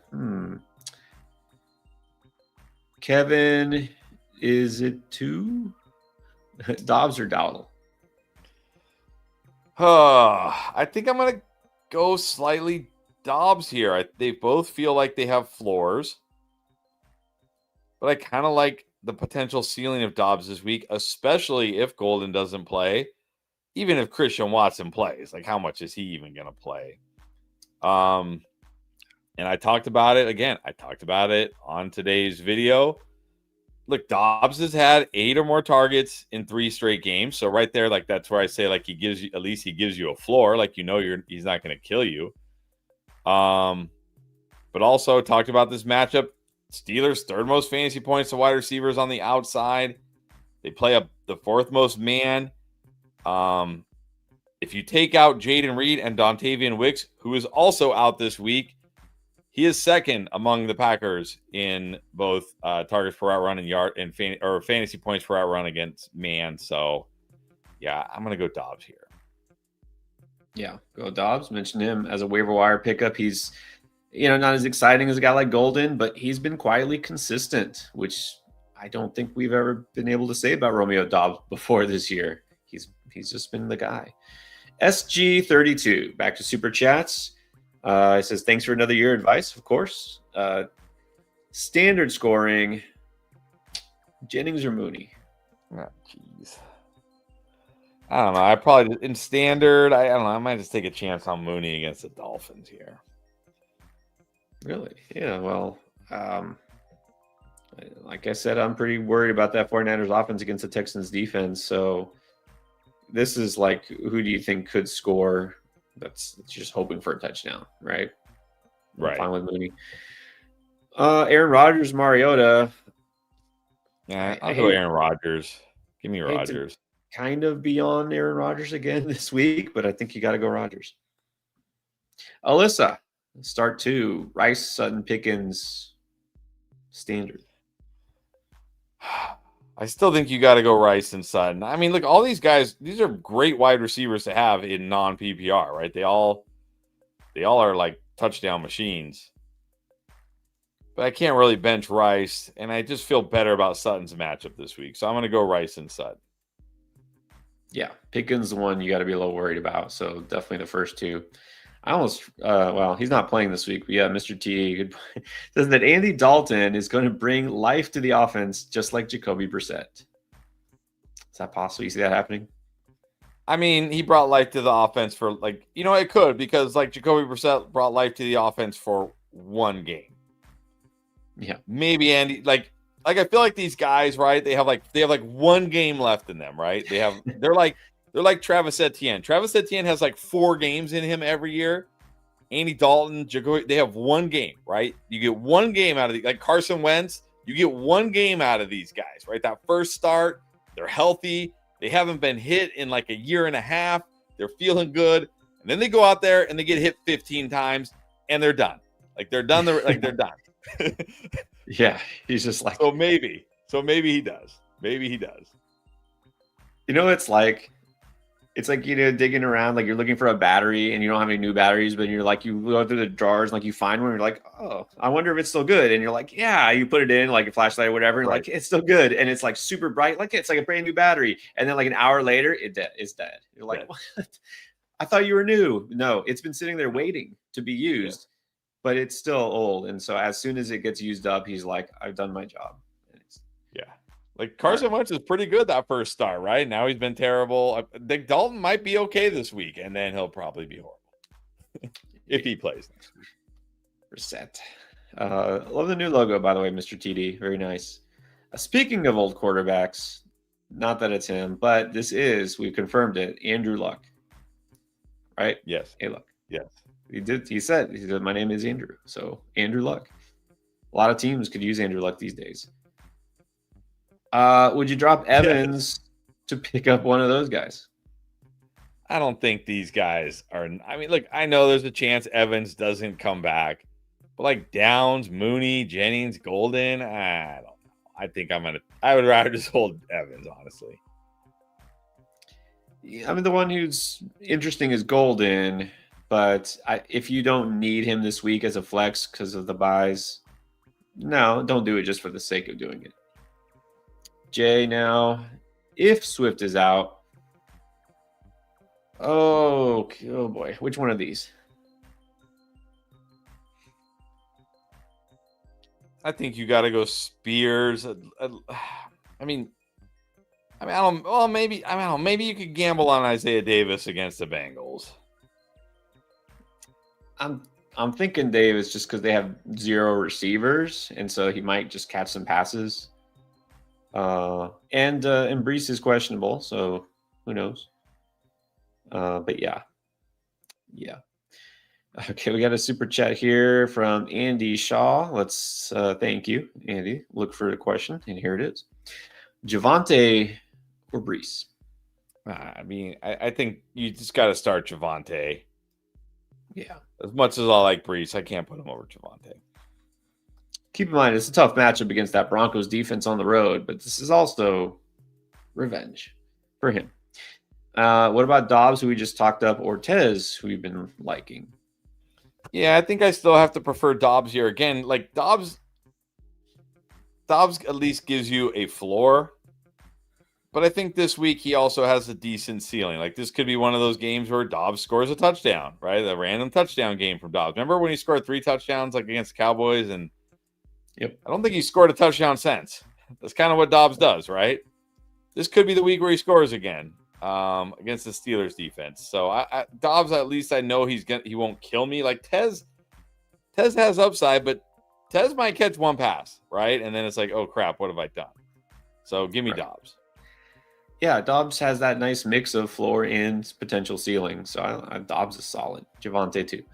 And then the Admiral is back, Admiral Habibi.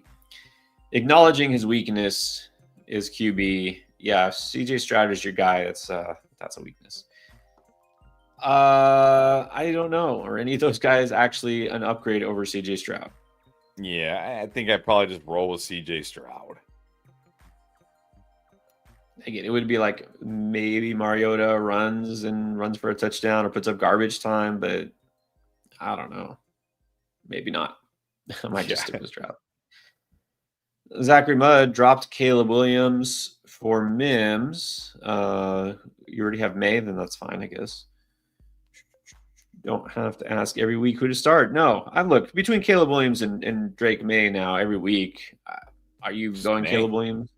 No, I think you just got to go May every week, right? Just got to start May. Yeah, exactly. All right, nicked up. Is Monagai a good flex if Swift doesn't play? Yes, if Swift doesn't play, definitely. Is he flex worthy if Swift does play? Like only if you're desperate?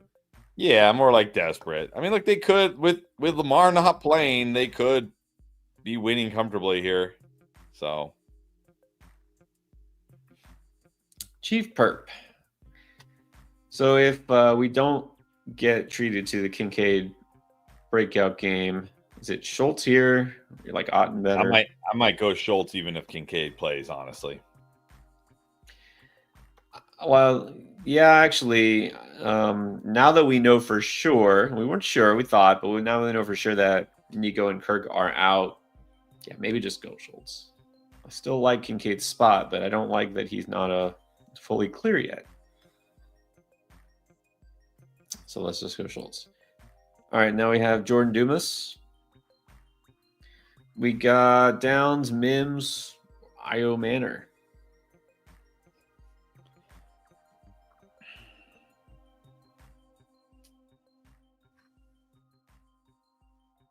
Out of that group, I'm going Mims. So I'm just a little confused because then, oh, he's saying he's down AJ Brown. Yeah, I'm going to go Mims. I got it now. Yeah, it's just trying to explain why these are the choices. Like, yeah, I'm gonna go Mims. I like Mims this weekend. It's really cool. I don't know if you saw Fantasy Points have that new where you can actually break, instead of just looking at fantasy points against, you can actually break it down now. And I used it for the video today. You look at it, if you didn't see the video, the Cowboys allow by far the most receptions, yards, and touchdowns on targets of 20 or more yards. Just on targets of 20 or more yards this year, they are allowing 16 PPR fantasy points per game. Just on targets over 20 yards. Like, what? Marvin Mims is ninth among all wide receivers in targets of over 20 yards this year. This could definitely, and look, you were on Mims even before I was, so credit to you. This could be a big Mims week. Now, that being said, Marvin Mims is far from a sure thing. so you could bust.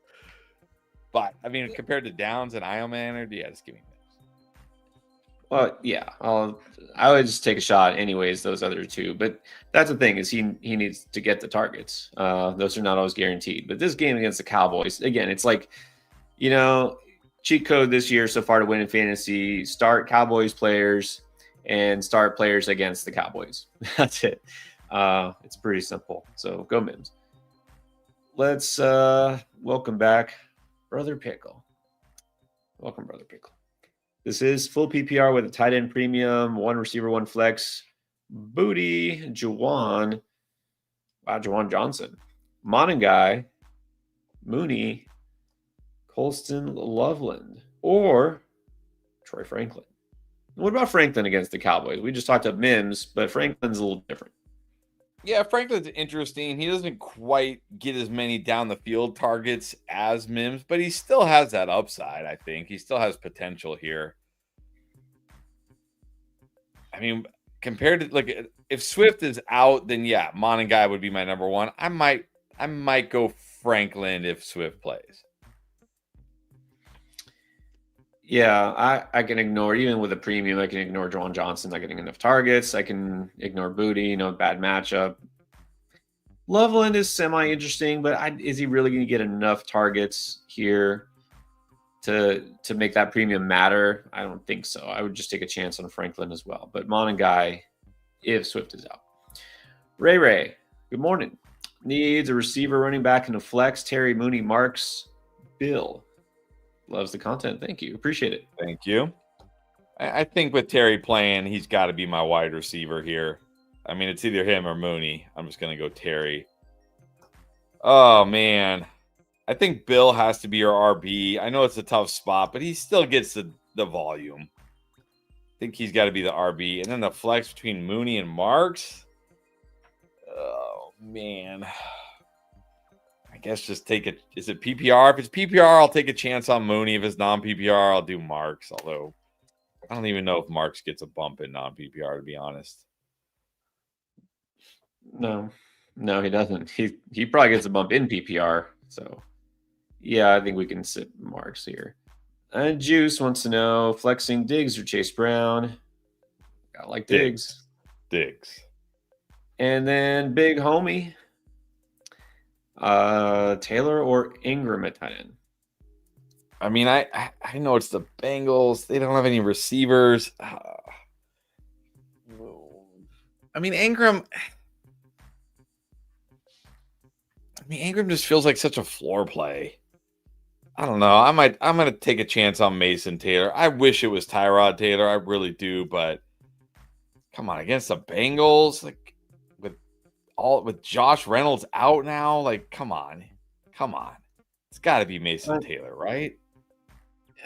You know what? I'm actually gonna go Ingram here because I know Ingram has been so boring. Like the last 2 weeks, he's got 5 for 42, I think. But he does get the Cowboys. I mean, this game could be a shootout, so at least there's some hope here for a bigger game. But to me, it's just like, look, I could get nothing with Taylor. You just could get nothing. So at least I get something from Ingram, and there's potential for more. This could go either way, though. Now, it says receiver. I don't know if we're just picking one. Debo, Zay, Dobbs, Rashid. I guess we can rank them.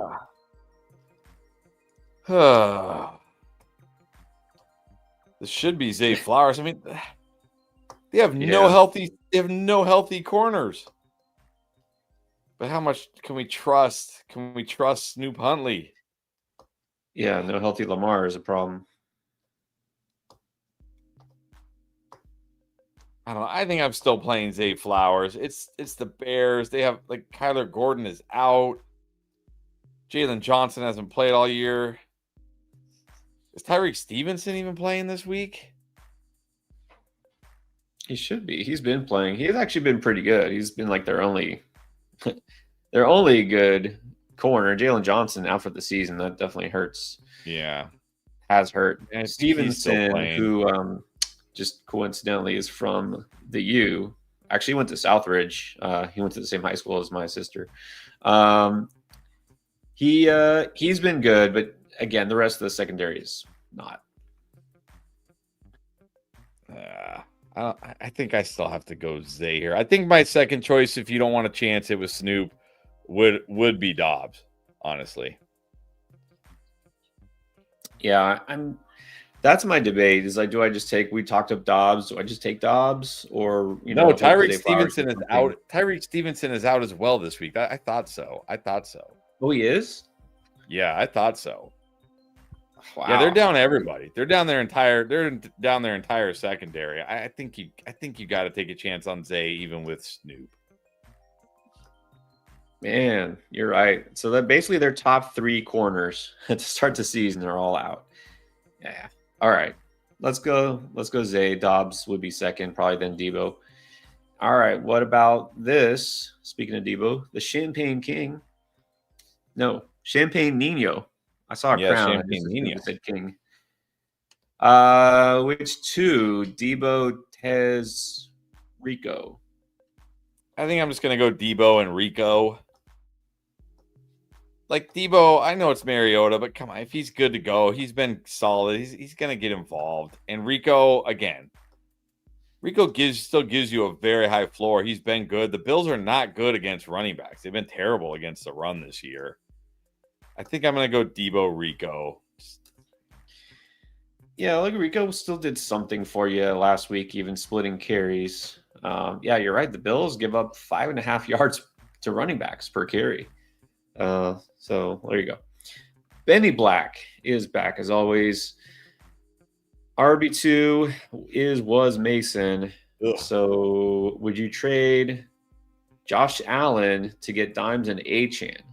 I think you have to do this. Daniel Jones is solid. He's no Josh Allen, but he's solid. Look, I'm glad somebody brought up Hampton today because, like, what is the panic level on Amari and Hampton right now? Like, what did they say the other day? He's still in a walking boot, and they're pushing the timetable back for his return. And, oh, by the way, let's not forget that prior to Najee Harris tearing his Achilles, Najee Harris was looking like he was going to be the 1A in that backfield, the way it was trending. And Kimani Vidal has looked pretty darn good without Hampton there. I don't even think Hampton's walking back into the workhorse role here. I think when he comes back this year, it's going to be a 1A, 1B with Hampton and Vidal. I think Hampton is a sell high right now if you can, and I think you got to do this deal to get Achane. Yeah, exactly. This is not official, but I saw one analyst, right, to think that basically week 13 might be the earliest we see Hampton. So, yeah, you can't just hold out hope that he's coming back anytime soon. Yeah, you get Achane. If you could trade Hampton right now, trade him. Yeah, exactly. All right. And thank you, Blue. By the way, Blue Romeo's always in the house trying to help out the chat. And let's put this up there. He's trying to help. We're trying to help. So anybody who's in here watching, if you haven't hit the like button, don't forget to do it. It's easy to get caught up in watching and chatting. And then don't forget, hit the thumbs up. It definitely helps us out. We're trying to help you out. And subscribe, of course, if you haven't yet. Yeah. Chico, Flowers or Downs? Well, here I can definitely go Flowers. I don't feel great about Downs this week. Like, there's nothing that jumps out to me. Like, last week, I actually would have liked Downs if he played. It was a good spot. But there's nothing that really stands out to me for Downs this week. Like, yeah, he might catch a few passes, but really, what's the upside? I'll go Flowers. Yeah, what stands out is that Daniel Jones, we spoke of, had one of his least productive games against the Tennessee Titans a couple weeks ago because they just didn't need to throw. So, yeah. Let's go Flowers for upside, then Kincaid or Taylor. Look, if Kincaid plays, it has to be Kincaid. Yes. But keep an eye on this. Let's help a couple. We're still, by the way, also, it's a busy day, a lot of injuries, a lot of news. So if you did drop a comment, if either you got that membership like Chico does, or if you did a super chat, absolutely guarantee we will answer your question before we're done. Still got plenty of time left. But if you did drop a question in the past hour, we're still catching up. So hang tight. Khalid Haynes, though, real quick. Tez Johnson or Shakir? I'm going to go Shakir. I think Shakir gives me a nice, safe floor this week with upside. Absolutely. Adrian, T. Higgins or Jalen Noel? T. Higgins. Definitely T. Higgins. And Donald Smith, of course, asking for a friend. Ramondre or Rashard Smith? I think I don't like Ramondre this week. This is a much tougher matchup. But he's still the guy there. He's going to get all the volume. He could score. I think I got to go Ramondre. Yeah, would love to just take Andy Reid at his word, but it's possible he doesn't get a ton of touches. So let's go Ramondre. In the brutal matchup, he could score. Riyad Shatila, Tez or Golden? I'm just gonna go Tez. Even if Golden plays. I don't feel great about Golden this week. Like, I don't feel like this is a big Golden game. So I'll just take a chance on Tez. Yeah, I think this is fine. Look, Golden hasn't had a huge game yet. Maybe it happens, maybe it doesn't. Let's go Tez. This is different, Adrian. This one caught my eye. Would you trade James Cook for Justin Jefferson? All right, so I want to know in the chat, if you have Justin Jefferson, do you still feel like Justin Jefferson is a must start? Because I asked Pierre this question on Thursday after the game. Can we still say Justin Jefferson is a no doubt must start? I mean, he hasn't been bad, but he certainly hasn't been great. That being said, I'm still going to prefer Justin Jefferson. So, yeah, if you're loaded at running backs and you need more depth at wide receiver, I'm still going to prefer Jefferson to James Cook. Yeah, I won't tell you what I said to my answer to that question, but I mean, I'm doing this either way, but especially if you need a receiver, of course. Why wouldn't you do this? Jagger Cruz. This is standard. Flowers or Tez?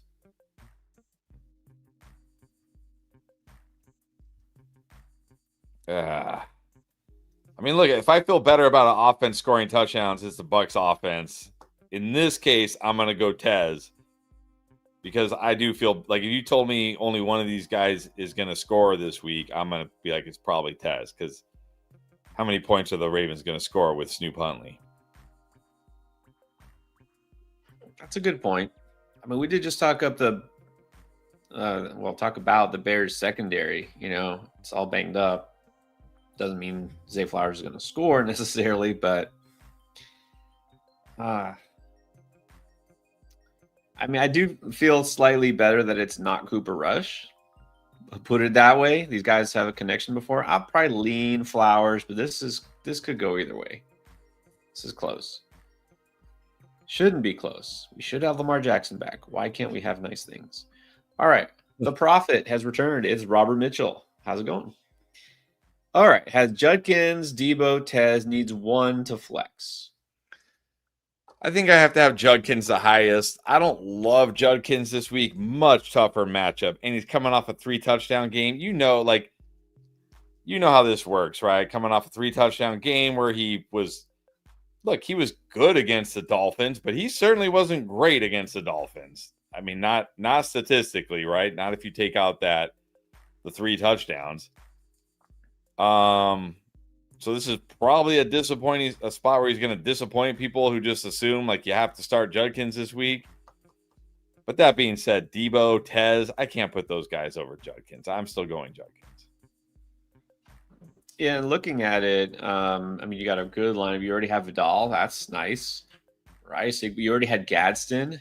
You're running from ahead, so you don't need to take a chance on a guy like Tez. Debo coming back from injury. Just take the floor here, right? Do you feel like that even reinforces that? Like, you don't need a potential boom here. Exactly. So yeah, no, and you already have a Buka. I think it's fine. You don't need to stack.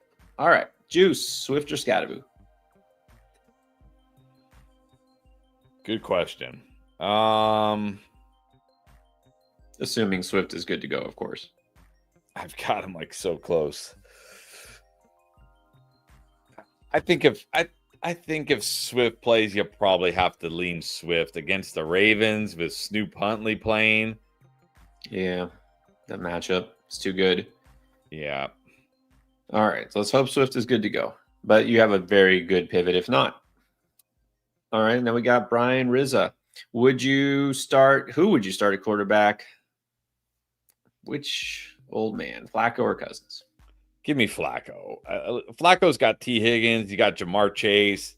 He's in that Bengals offense that it's going to throw the ball a lot. Give me Flacco. By the way, we're absolutely allowed to call them old men because we are officially older than all of these quarterbacks. So, That's right. We're entitled. Cody, been on a road trip. Wow, nice. But focusing on fantasy has been a lifesaver. Well, if you're going to Pittsburgh, I can imagine. No, I'm just kidding. I've never been to Pittsburgh. I have no idea what it's like. But yes, just another reminder, like and subscribe. Thank you for always being on here. Appreciate it. Okay. Next, as we catch up here, is a Ibert, Alec Pierce, Mooney, or Monagai? I think I got to go Alec Pierce here. He's got upside. I mean, Alec Pierce and Mooney kind of feel the same to me, right? Like you're hoping on some big plays, maybe a touchdown. Again, assuming Swift plays. If Swift's out, then yeah, fire up Monagai. But assuming Swift plays, I'm going to go Alec Pierce. It's a good matchup against the Titans. No L'Jarius Sneed this week. I'll take a chance on Alec Pierce. Right. Assuming the Swift situation. So again, check back tomorrow. These things will change. The questionables, guys like Swift. We'll find out more information. All right, Benny Black now had Keenan and Mason. Not so great. Tez or Mims? Or as I say, Tet or Mims? I mean, the answer probably should be Tet. But if you want to just gamble on the home run, I mean, you got what? 10 points combined from these guys? Assuming PPR? If it's half PPR, you might have gotten 6 or something, 7. I mean, it should be Tet. I'd probably still start Tet. But I understand if you're like, just give me the potential home run of Marvin Mims. Because Marvin Mims could seriously hit a big touchdown. Maybe even 2 in this game, honestly. This Cowboys secondary. Yeah. Look, you're feeling down, those players. Fine, Mims. I don't feel great about Ted. He's fine. But this week, sure, go for it. Go Mims. Hope it happens. Let's get now to Simon Sagan. T. Higgins or Roma Dunze. And those are flex options. Wow. Your team must be stacked. I literally have Romo Dunze 1 spot ahead of T. Higgins. I'm going to go Dunze. This is close. We do feel good about T. Higgins in this matchup, but I still think I'm going to keep Rome just a little bit ahead of him. This is close, though. Zachary Mudd, we answered this earlier. Mike Evans was dropped in a couple leagues. Are you going to stash him? Okay. It's like if he dies, I don't think he's going to die. If he does come back before the season is over. I would stash him if you have the room. I wouldn't drop anybody good for Mike Evans. But, if you have, like if you picked up Jaden Higgins this week or something, right? Like I'd rather just have Mike Evans if you don't need Higgins this week, of course. You know what I mean? If you have like these dice roll guys like Luther Burden, like yeah, maybe they do something, but maybe they don't. Give me Evans. Right. I mean, it always depends on their situation, but generally, is he worth stashing? Sure. All right, Matt B. Looking to upgrade at RB. Ibuka and Sharbs for Judkins and Garrett Wilson. Too much. I don't think so, assuming Wilson comes back soon. I mean, it's certainly not too much because Charbonnet is like, whatever. I know he scored twice last game, but come on. But man, it's going to be hard for me to give up Ibuka right now. For what it's worth, he's not playing next week. True, again, but maybe Garrett Wilson won't either. Well, Garrett Wilson's on bye next week too, so he's definitely not playing either. Yeah. I don't know. I think I'm keeping the Ibuka Charbonnet side here just because I don't really want to trade away Ibuka. It just feels like it's in the cards for Ibuka, right? He gets drafted by a team who already had Mike Evans, Jalen McMillan, and Chris Godwin. Then Jalen McMillan suffers a neck injury that might end his season. Still no timetable. Mike Evans gets hurt in week 3 and then gets re-hurt as soon as he comes back. Chris Godwin comes back, gets re-hurt. It just feels like it's just meant to be for Ibuka. Like, sometimes there's nothing you can do. Like, you are just meant to dominate this year, and it feels like Ibuka is just meant to dominate this year. Like, this almost feels kind of like Puka, his rookie year, where it's like, you know what I mean? Like, oh, yeah, he's doing great right now, but what about when Cooper Kupp comes back? And then Cooper Kupp doesn't come back forever, and then when Cooper Kupp comes back, it's like he gets re-hurt. You know what I mean? It's like, it's just meant to be. I'm keeping Ibuka here. It just feels meant to be this year. It just does. Well, I'm probably taking the other side because you get it. Look, you're saying you need to upgrade a running back. Is Charbonnet like your weekly RB2, like a guy that you're starting? I like Judkins enough. You're getting a good running back, and like you said, I'm assuming that after next week, Garrett Wilson does come back. All right, so if Garrett Wilson comes back, it's not a big drop off from Ibuka. I mean, you're getting a huge upgraded running back, so I think you can do this. So this comes down to how exactly you feel about Ibuka, right? Is it meant to be? It's meant to be. Jacob TY, like, well, you already called this before the season. You're like, CMC is just going to happen. He'll dominate. Okay, I feel like a lot of people I feel like are jinxing CMC right now. I'm seeing all these tweets about like, oh, he's on pace for all this. He's on pace for all this. Oh, he's going to do all that. I'm like, whoa, like comeback player of the year. I'm like, why are you guys jinxing CMC? Don't jinx it. There's no jinxing. I don't believe in jinxing. Cade, Otten, or Kincaid. This is Jacob. I think if Kincaid plays, I think you got to play Kincaid. Right. Got to check the injury report, check tomorrow. We'll see exactly if he's good to go or not.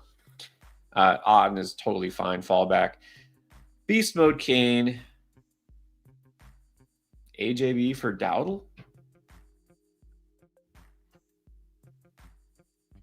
I mean, I still gotta prefer AJ Brown here. Yeah, he's like, unless hurt.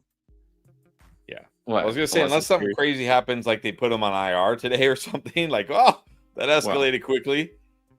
Then I'd go like, no, give me Dowdle. But assuming he's not gonna go on IR or anything, I gotta prefer AJ Brown still. If that happens, it's a conspiracy. There's no way some injury that didn't happen during the game all of a sudden escalated to IR. It's punishment. Yeah, look, I'm assuming AJB is not seriously hurt. Let's just keep the AJB side. Billy Joe needs 3. Pittman, London, and Dunze Pickens. Tez will not be TJ this week. I'm going to go Dunze, London. I think I still have Pickens over Pittman. So I'm going to go Dunze, London, Pickens. Yeah, I'm good with that.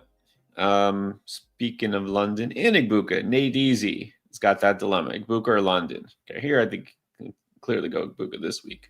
Yes. Okay, this is interesting. Tom P. Dobbs, Shaheed, or Jennings? I'm going to go Dobbs. Again, I feel like Dobbs gives me... I mean, Shaheed, it gives me a pretty good floor too, but I like Dobbs' matchup much more this week. Gives me a nice floor with a ceiling this week. I'm going to go Dobbs. I like Dobbs. I like Dobbs here. Robert Perky. What's up, Robert? How we doing? Pickens or Diggs? Crab is getting offloaded. Nice. Hopefully you guys had a good catch. Pickens or Diggs? Going to go Diggs. Rico or Judkins? I think I still have to go Judkins here. I know. Don't love Judkins this week, but I got to still take Judkins over Rico. And then I think you got to go Goddard over Otten. Got to go Goddard with A.J. Brown out. And then Otten or Kincaid. I'll say Kincaid if he plays. Otten's fine, though. Dak or Bo Nix. That one's close as well. Both playing each other. I got Dak a little higher. I just like Dak better this year, what I've seen. Yeah, that one is probably the only tough one here, Dak or Bo, because as I said, you want the guy on the Cowboys and then the guy going against the Cowboys. So which one? Bo, obviously the better matchup, but I think Dak will still be fine. You feel better about Dak, right? You just feel a little safer with Dak. Yeah, although I did just see Trayvon Diggs on IR with that concussion he suffered at home. Crazy. What did he do? Did we ever find out? I doubt we'll ever find out. No, we're never going to find out. Maybe we don't want to find out. I don't want to know. The Cowboys probably don't even know what really happened. No, the world will never know. All right, Robert. Well, good luck, and we'll hear from you soon. Brian Babulich, Franklin or Mims? We've been saying Mims, right? Yeah, Mims. I like Mims better. All right, now let's get to Efren Cedeno. This is a super flex 10-teamer. No Lamar, no Goff. You do have Mahomes, which is nice, but who is the backup here? You got options like Captain Kirk, Andy Dalton, Cameron Ward, or Dylan Gabriel. I mean, you can't start Dylan Gabriel. The dude is allergic to touchdowns.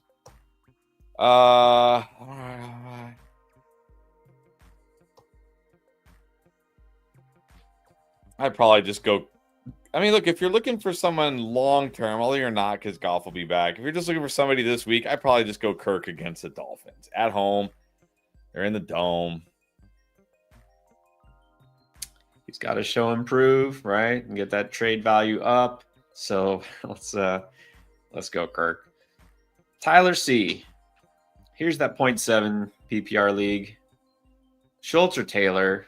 You got to be Schultz. Got to go Schultz. Would you start? Is that Keon Coleman?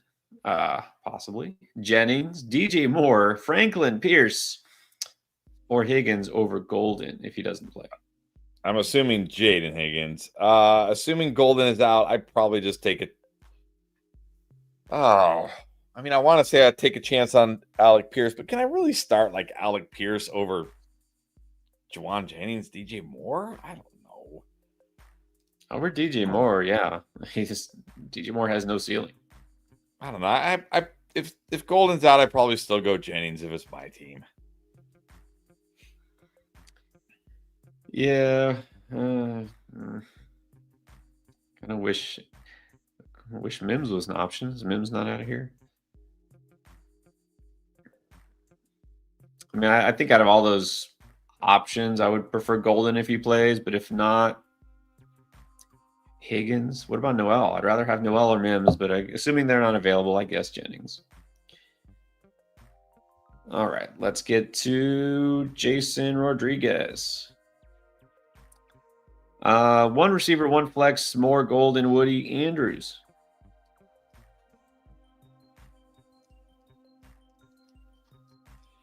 I'm just gonna go Golden and Woody. Honestly, if Golden doesn't play, you probably have to go more Woody. And how good can we feel about Mark Andrews with Snoop Huntley? Not good at all. I don't think you can start Andrews here. Hope Golden plays. And I feel like this is probably a new viewer. I certainly would have remembered this name. Clearly a wise man. Drink beer and travel.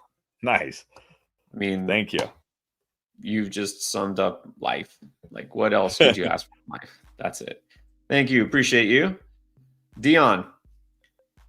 10-team non-PPR. Do I want London or Higgins this week? If it's T. Higgins, you want T. Higgins. If it's Jaden Higgins, you definitely want London. It's a 10-teamer. I'm hoping it's T. Higgins. Let's go T. Higgins. You like him this week. Okay. And then let's see. Juice with another one. Can you go Shakir over Flowers now with no Lamar? I think I could. Yeah, I like Shakir quite a bit this week, and like Flowers is definitely startable, but yeah, the floor just got real low. What about Sean Pittman? Pick one: Golden, Mooney, Hollywood. This is PPR.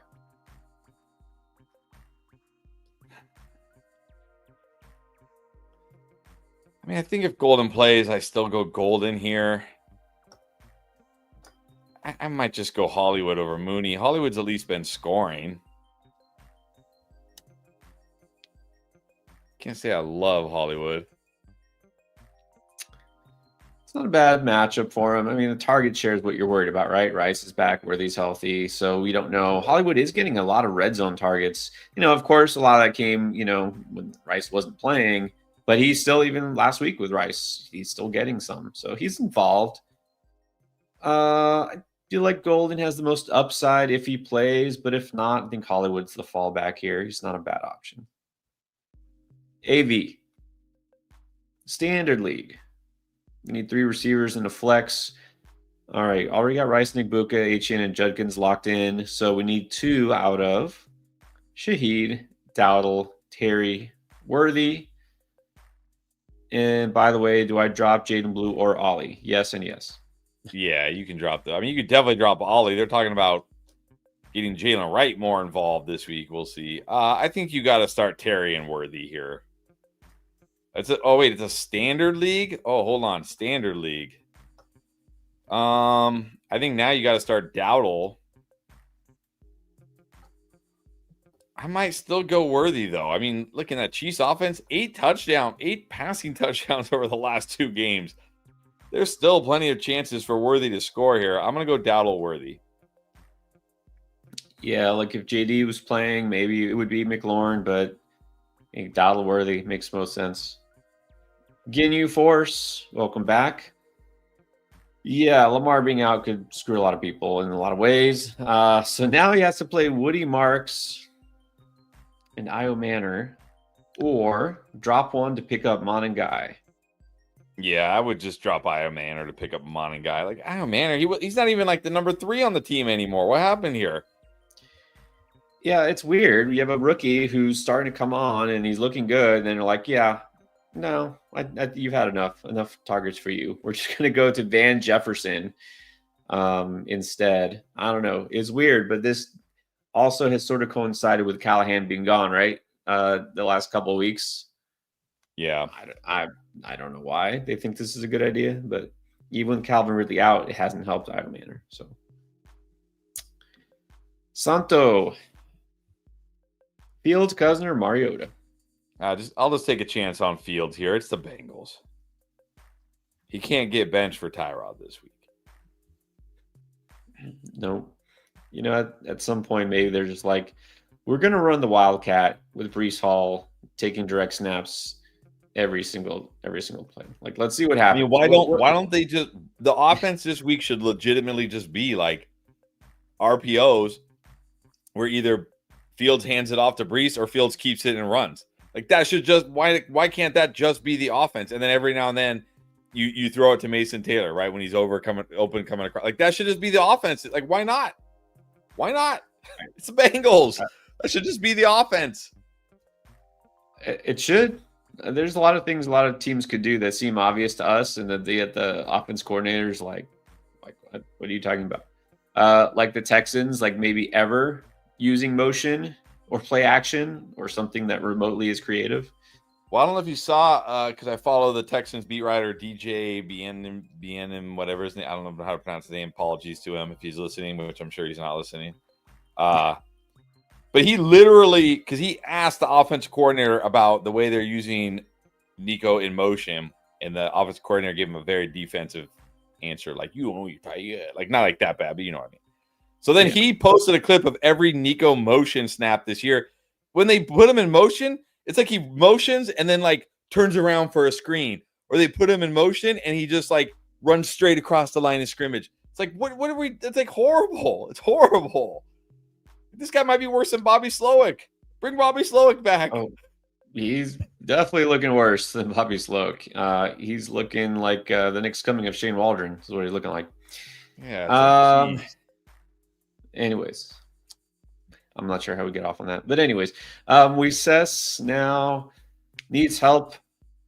Pick 2 receivers in the flex: Flowers, Downs, Olave, Worthy, Dobbins. I'm probably just going to go Olave, Worthy, Dobbins here. I like Dobbins this week. This should be a good spot for him at home against the Cowboys. Agree. This is interesting. Here's another one. Damari Smith. We've had Bipocalypse and Bimageddon. There's also Binado, like Sharknado. You drop Keon Coleman for Troy Franklin. Sure. Yeah. Sure. No problem with that. No problem with that at all. All right. Jason Montoya. Trade Genty for Brees and Flowers. I mean, this is another one of those where I feel it's fair. And generally in fair trades, I want the best player, but I don't even know if Genty's the best player anymore, to be honest. I mean, he should be. But man, the Raiders have a brutal rest of the season schedule for running back. Right. And a brutal offensive line. Yeah, and a brutal offensive line. I might just take Brees and Zay here, honestly. At the very least, I don't know what your wide receiver room looks like, but having Flowers has to help your wide receiver room in general. And you probably will start him. Yeah, I think so. I think it's worth it. How about this? Speaking of the Raiders, Alt Art Card Shop. Any hope for Jacoby Myers? Like, what if he doesn't get traded? Yeah, I think you can just. I mean, where would he have to get traded that we'd feel good? Like the Bills?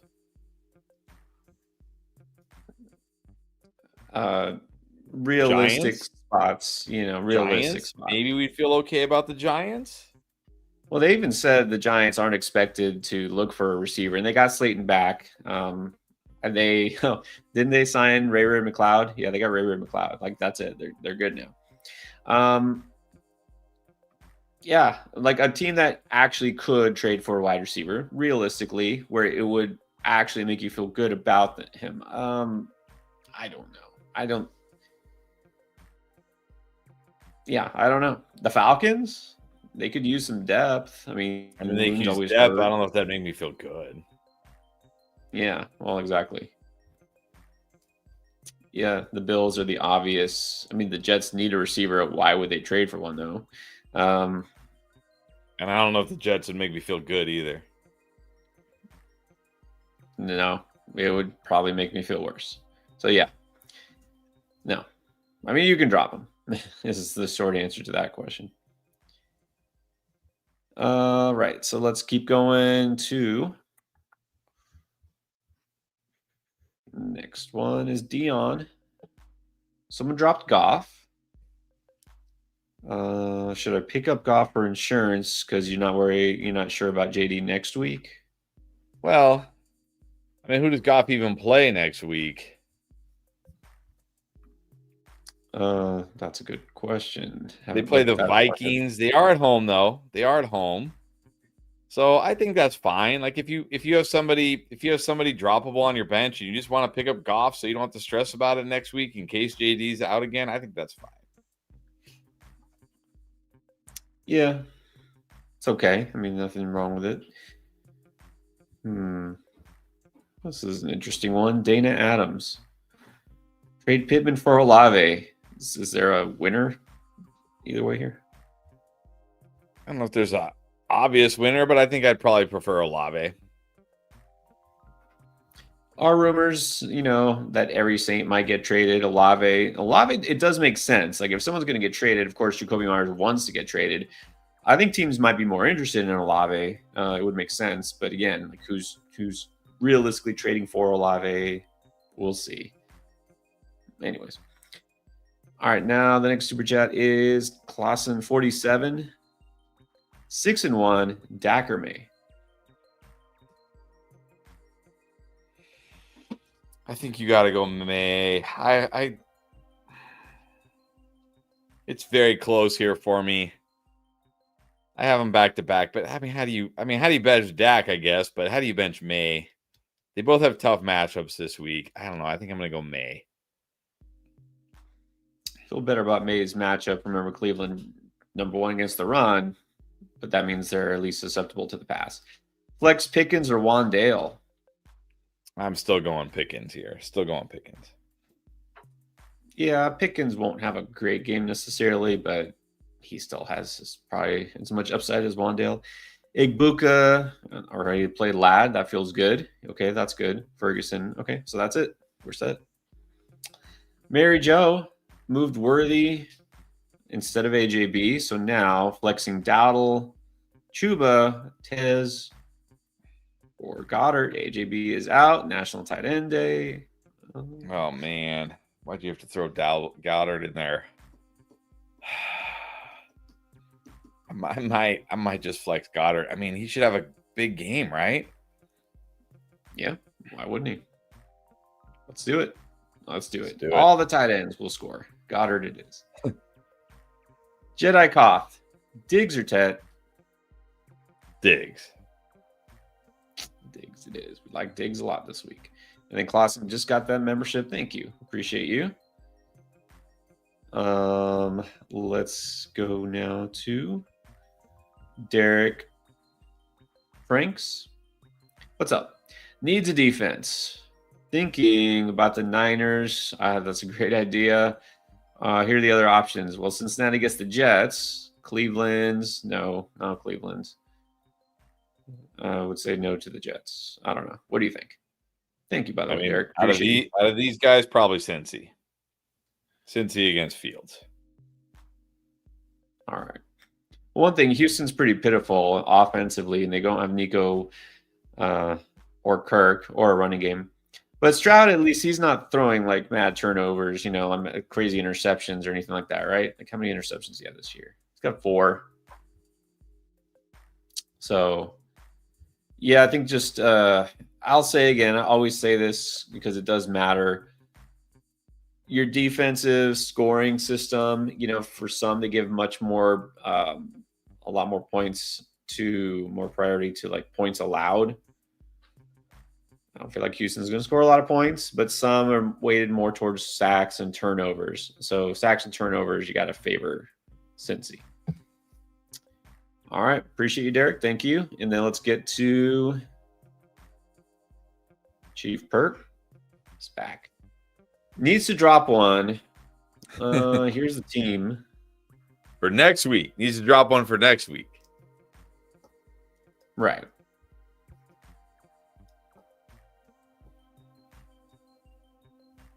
I mean, as of right now, I would probably say Rachaad White because he's going to be on bye and then Bucky's going to come back. But let's see what happens this week. What if, I don't know. I don't want to jinx anybody, but what if there is an injury or something? Right. Exactly. So you don't have to do this right now. But assuming all these guys are still healthy and then nothing changes, I agree. White, because he's going to be on bye, and then hopefully Bucky comes back. Hopefully. JB needs 3. Franklin, Otten, Hollywood, and Pierce. Okay, so we can only sit one of these guys.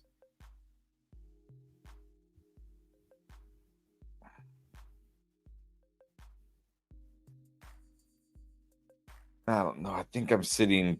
I think I'm going to sit Otten. I think Otten will be okay. Maybe it's either Otten or Hollywood for me, I think.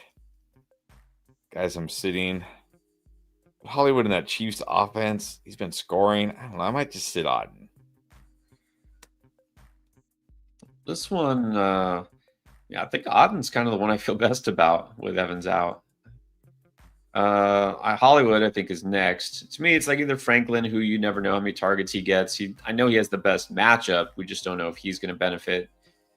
And then Pierce, right? He needs those deep shots.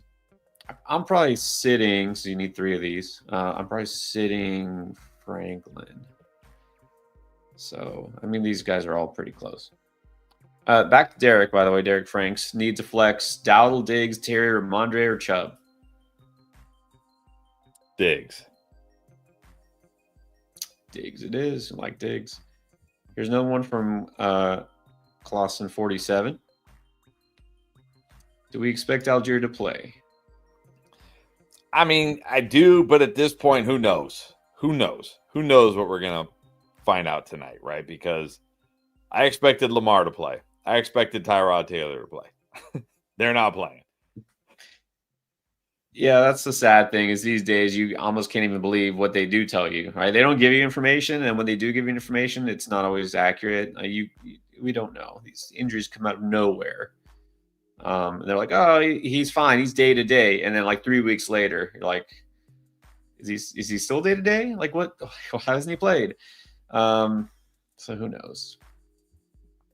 All right, but I will just say this is why we also go live Sunday morning, because then we'll tell you in, out, we know the latest information. So don't forget, we'll be here tomorrow. Turn on notifications. Make sure you subscribe so you know as soon as we get that information to you. Don't forget, thank you, Sean. Don't forget, smash the like if you haven't yet.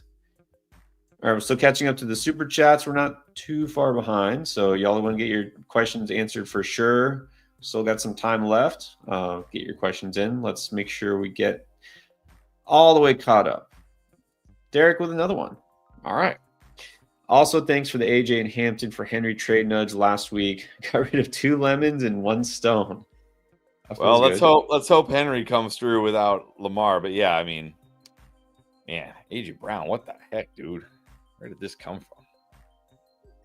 Yeah, you're not regretting that moving on from AJB. I mean, look, there's some players where it's like, I mean, we saw what he did last week. Like last couple of weeks, he's been good, but it's like, I just don't want to deal with a headache. You know what I mean? Like you're just glad to have him off your team, so you don't have to think about it and deal with it. You know, so I get that. I mean, at least you know Henry's playing. You know Henry can do something. I mean, Lamar's got to come back next week, right? Even if he doesn't play this week. We thought for sure he's back this week. I know. Yeah, I know he doesn't actually have to come back next week, but he's got to come back at some point. Juice, Ted or Tez? I still have to prefer Ted here. I have to still prefer Ted. I can't put Tez over Ted. Yeah, Ted is still the number 1 guy, at least. John Stevenson. Rico, Golden, Pitts, Woody Marks, 2. If Golden plays, although they did just say Christian Watson is going to be active this week, although how much is he really going to play?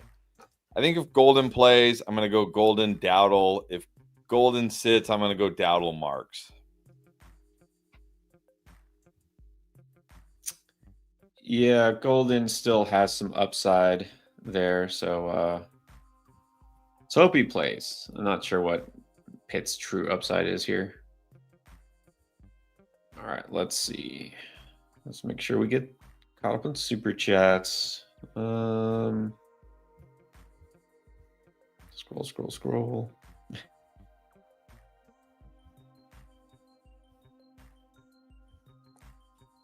We got a little gap here. All right, let's do this. Manuel Garcia, Krosky or Worthy?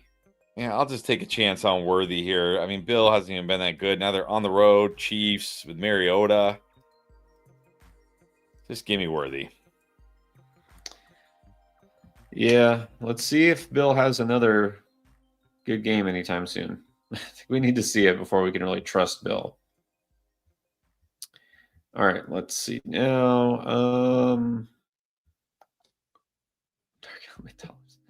That's funny.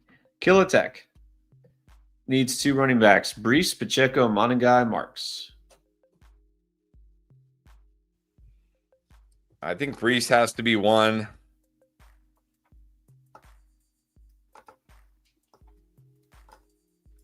I'll say if Swift is out, I'll put Monangai 2. Otherwise, I'll go Pacheco.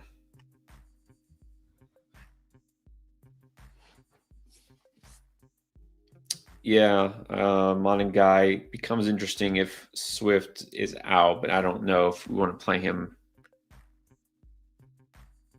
Yeah, Pacheco's got a decent matchup, right? It's not too bad. Okay. Alex Matos with a super chat.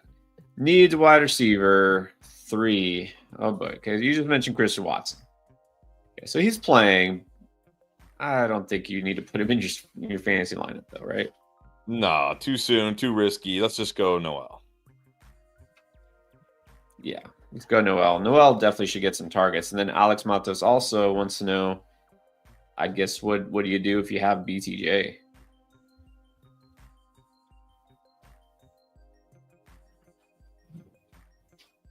I think you just have to hold.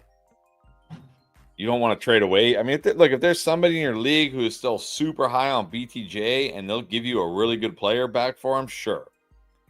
But probably not. I think BTJ is a guy you just have to hold.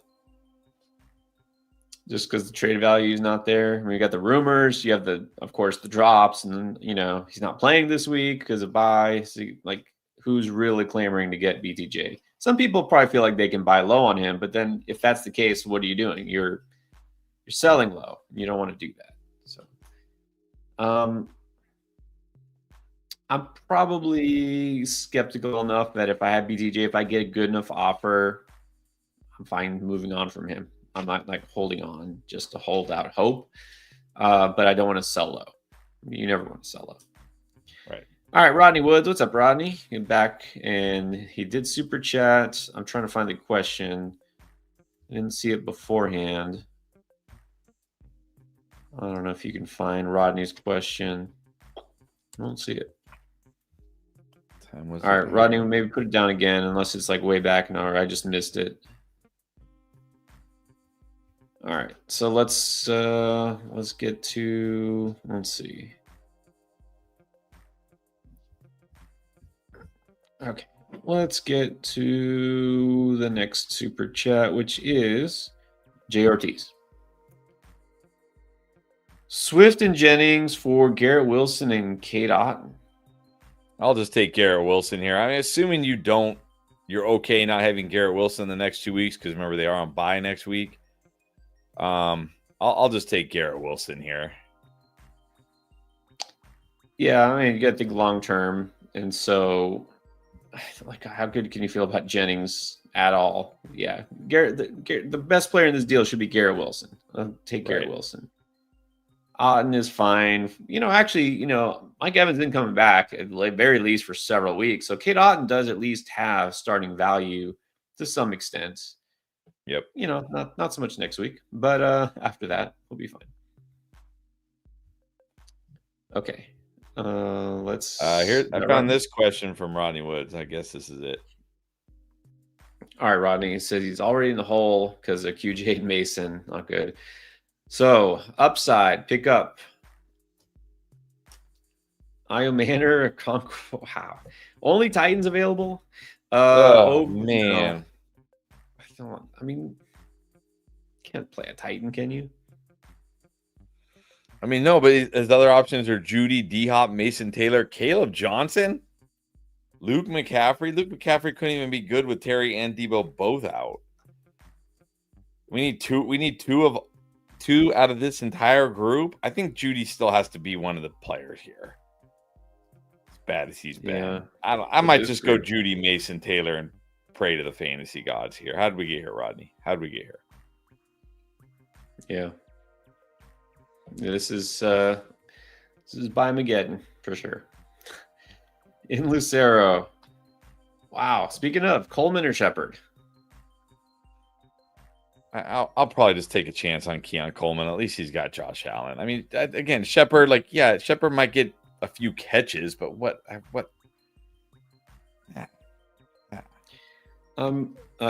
was gonna say there's got to be an option C on the waiver wire, but maybe not because now it's Slayton or Bourne. Slayton. Yeah, let's go Slayton. Yeah, it's one of those weeks. It is one of those weeks. All right, Bobby Brooke again. Jonnu Smith or Kate Otten? You got to go Kate Otten here. Got to go Kate Otten. Yeah, let's go with Kate Otten. And then Juice, pick a flex. Taz, Jennings, Franklin. I got to have Ted higher than all these guys.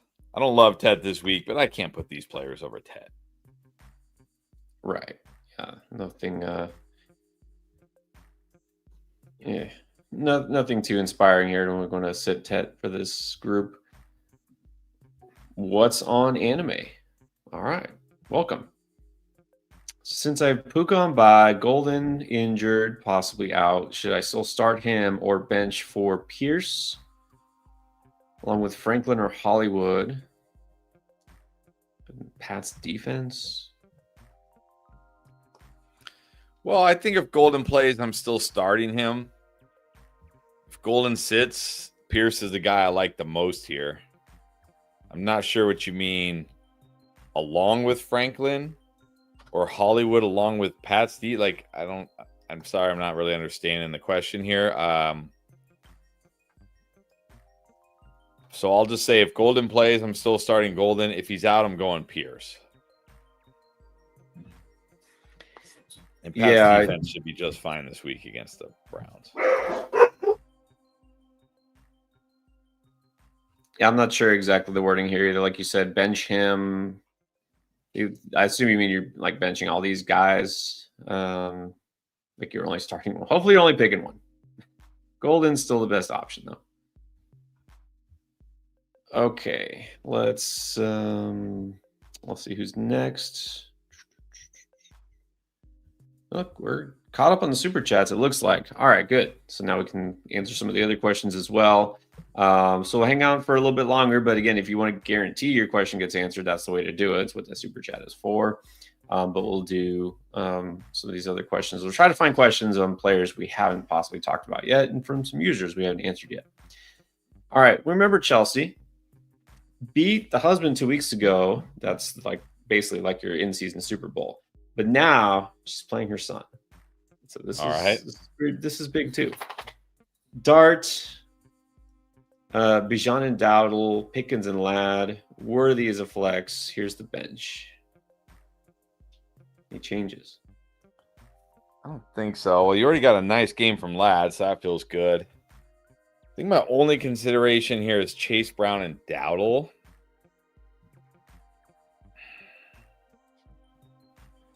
I do actually have Chase Brown slightly ahead of Dowdle. It's not a bad matchup for Dowdle this week, but with Chuba there splitting, like what's really the upside for Dowdle? That's my only consideration here is Chase Brown, Dowdle, and I do have them very close, very very close here. But I might put Chase Brown in. That's it though. Yeah, I mean you're pretty good. I wish. Yeah, RB2 is the only thing.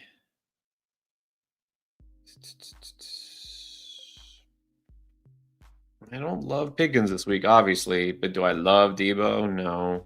Wandale is just kind of like floor. So yeah, that's the only consideration. Great. All right, you got this though. You're gonna do it. You're gonna win. The Terminator is back. Bench looking like a hospital ward. Is Schultz a flex? He can be. Sure. Yeah. Picked up Chris Godwin. I mean, if you have room and you picked up Chris Godwin for free, it can't be a loss. I mean, obviously you have room on your bench. I don't know. He's got next week off. Maybe he comes back. It's worth finding out, I guess. Might as well add, right? Add to the hospital list. Mark Bone. Superflex. Got Dak, Swift, White, Shakira, Bourne, Kittle. Wow. Hitman and Pollard. And A-Rod is a super flex. I think that's okay. You have Mooney, Franklin, Montague, Spears, Ingram. Any switches here? Don't love Pollard, that's for sure. Don't love Pollard. Don't love Bourne.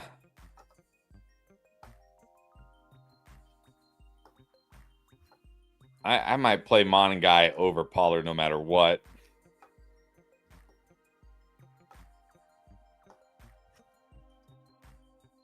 I might go Mooney over Bourne as well.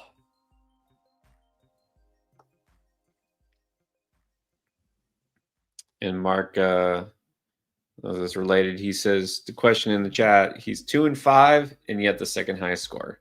Gotta love it. Yeah, I've been there. I've been there. You can make a run from here. I've been in this exact spot in the Rotoballer. I'll never forget in the Rotoballer Expert League.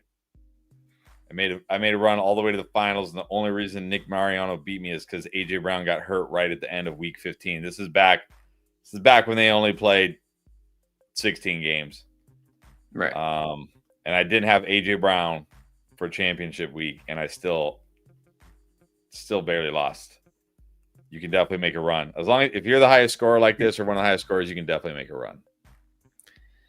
And you got Kittle back. Should go off this week. And yeah, don't give up hope. And let's get to the most appropriate, especially this week. Fantasy football is pain. Flex, Montague Harvey, DJ Moore, or Matthew Golden. If Golden plays, I'm going to go Golden. Otherwise, I'm going to go Montague. I mean, I will say if Swift is out, I would go Montague first. Assuming Swift plays and Golden plays, I'll go Golden, then Montague. And then Bobby Brook again. Thoughts on dropping RJ Harvey for Christian Watson because Packers fan.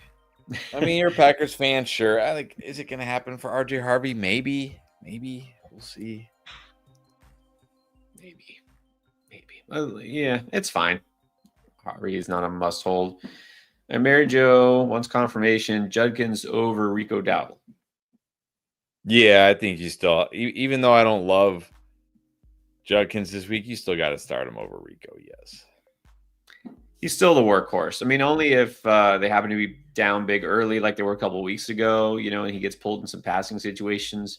I mean, you don't expect them to win necessarily, but I don't think they'll be down like big, like getting trounced by the Patriots, He's still got touchdown upside. Go Judkins. Pharaoh easy. Is this easy? Fannin or Schultz? Yeah, Schultz. Yeah, definitely got to like Schultz here. And then let's do a couple more here. Well, what's on anime with another? Okay, clarifying here. Meant to say start Golden along with Pierce and Troy Franklin. Or would you bench Golden or Franklin and start Hollywood instead?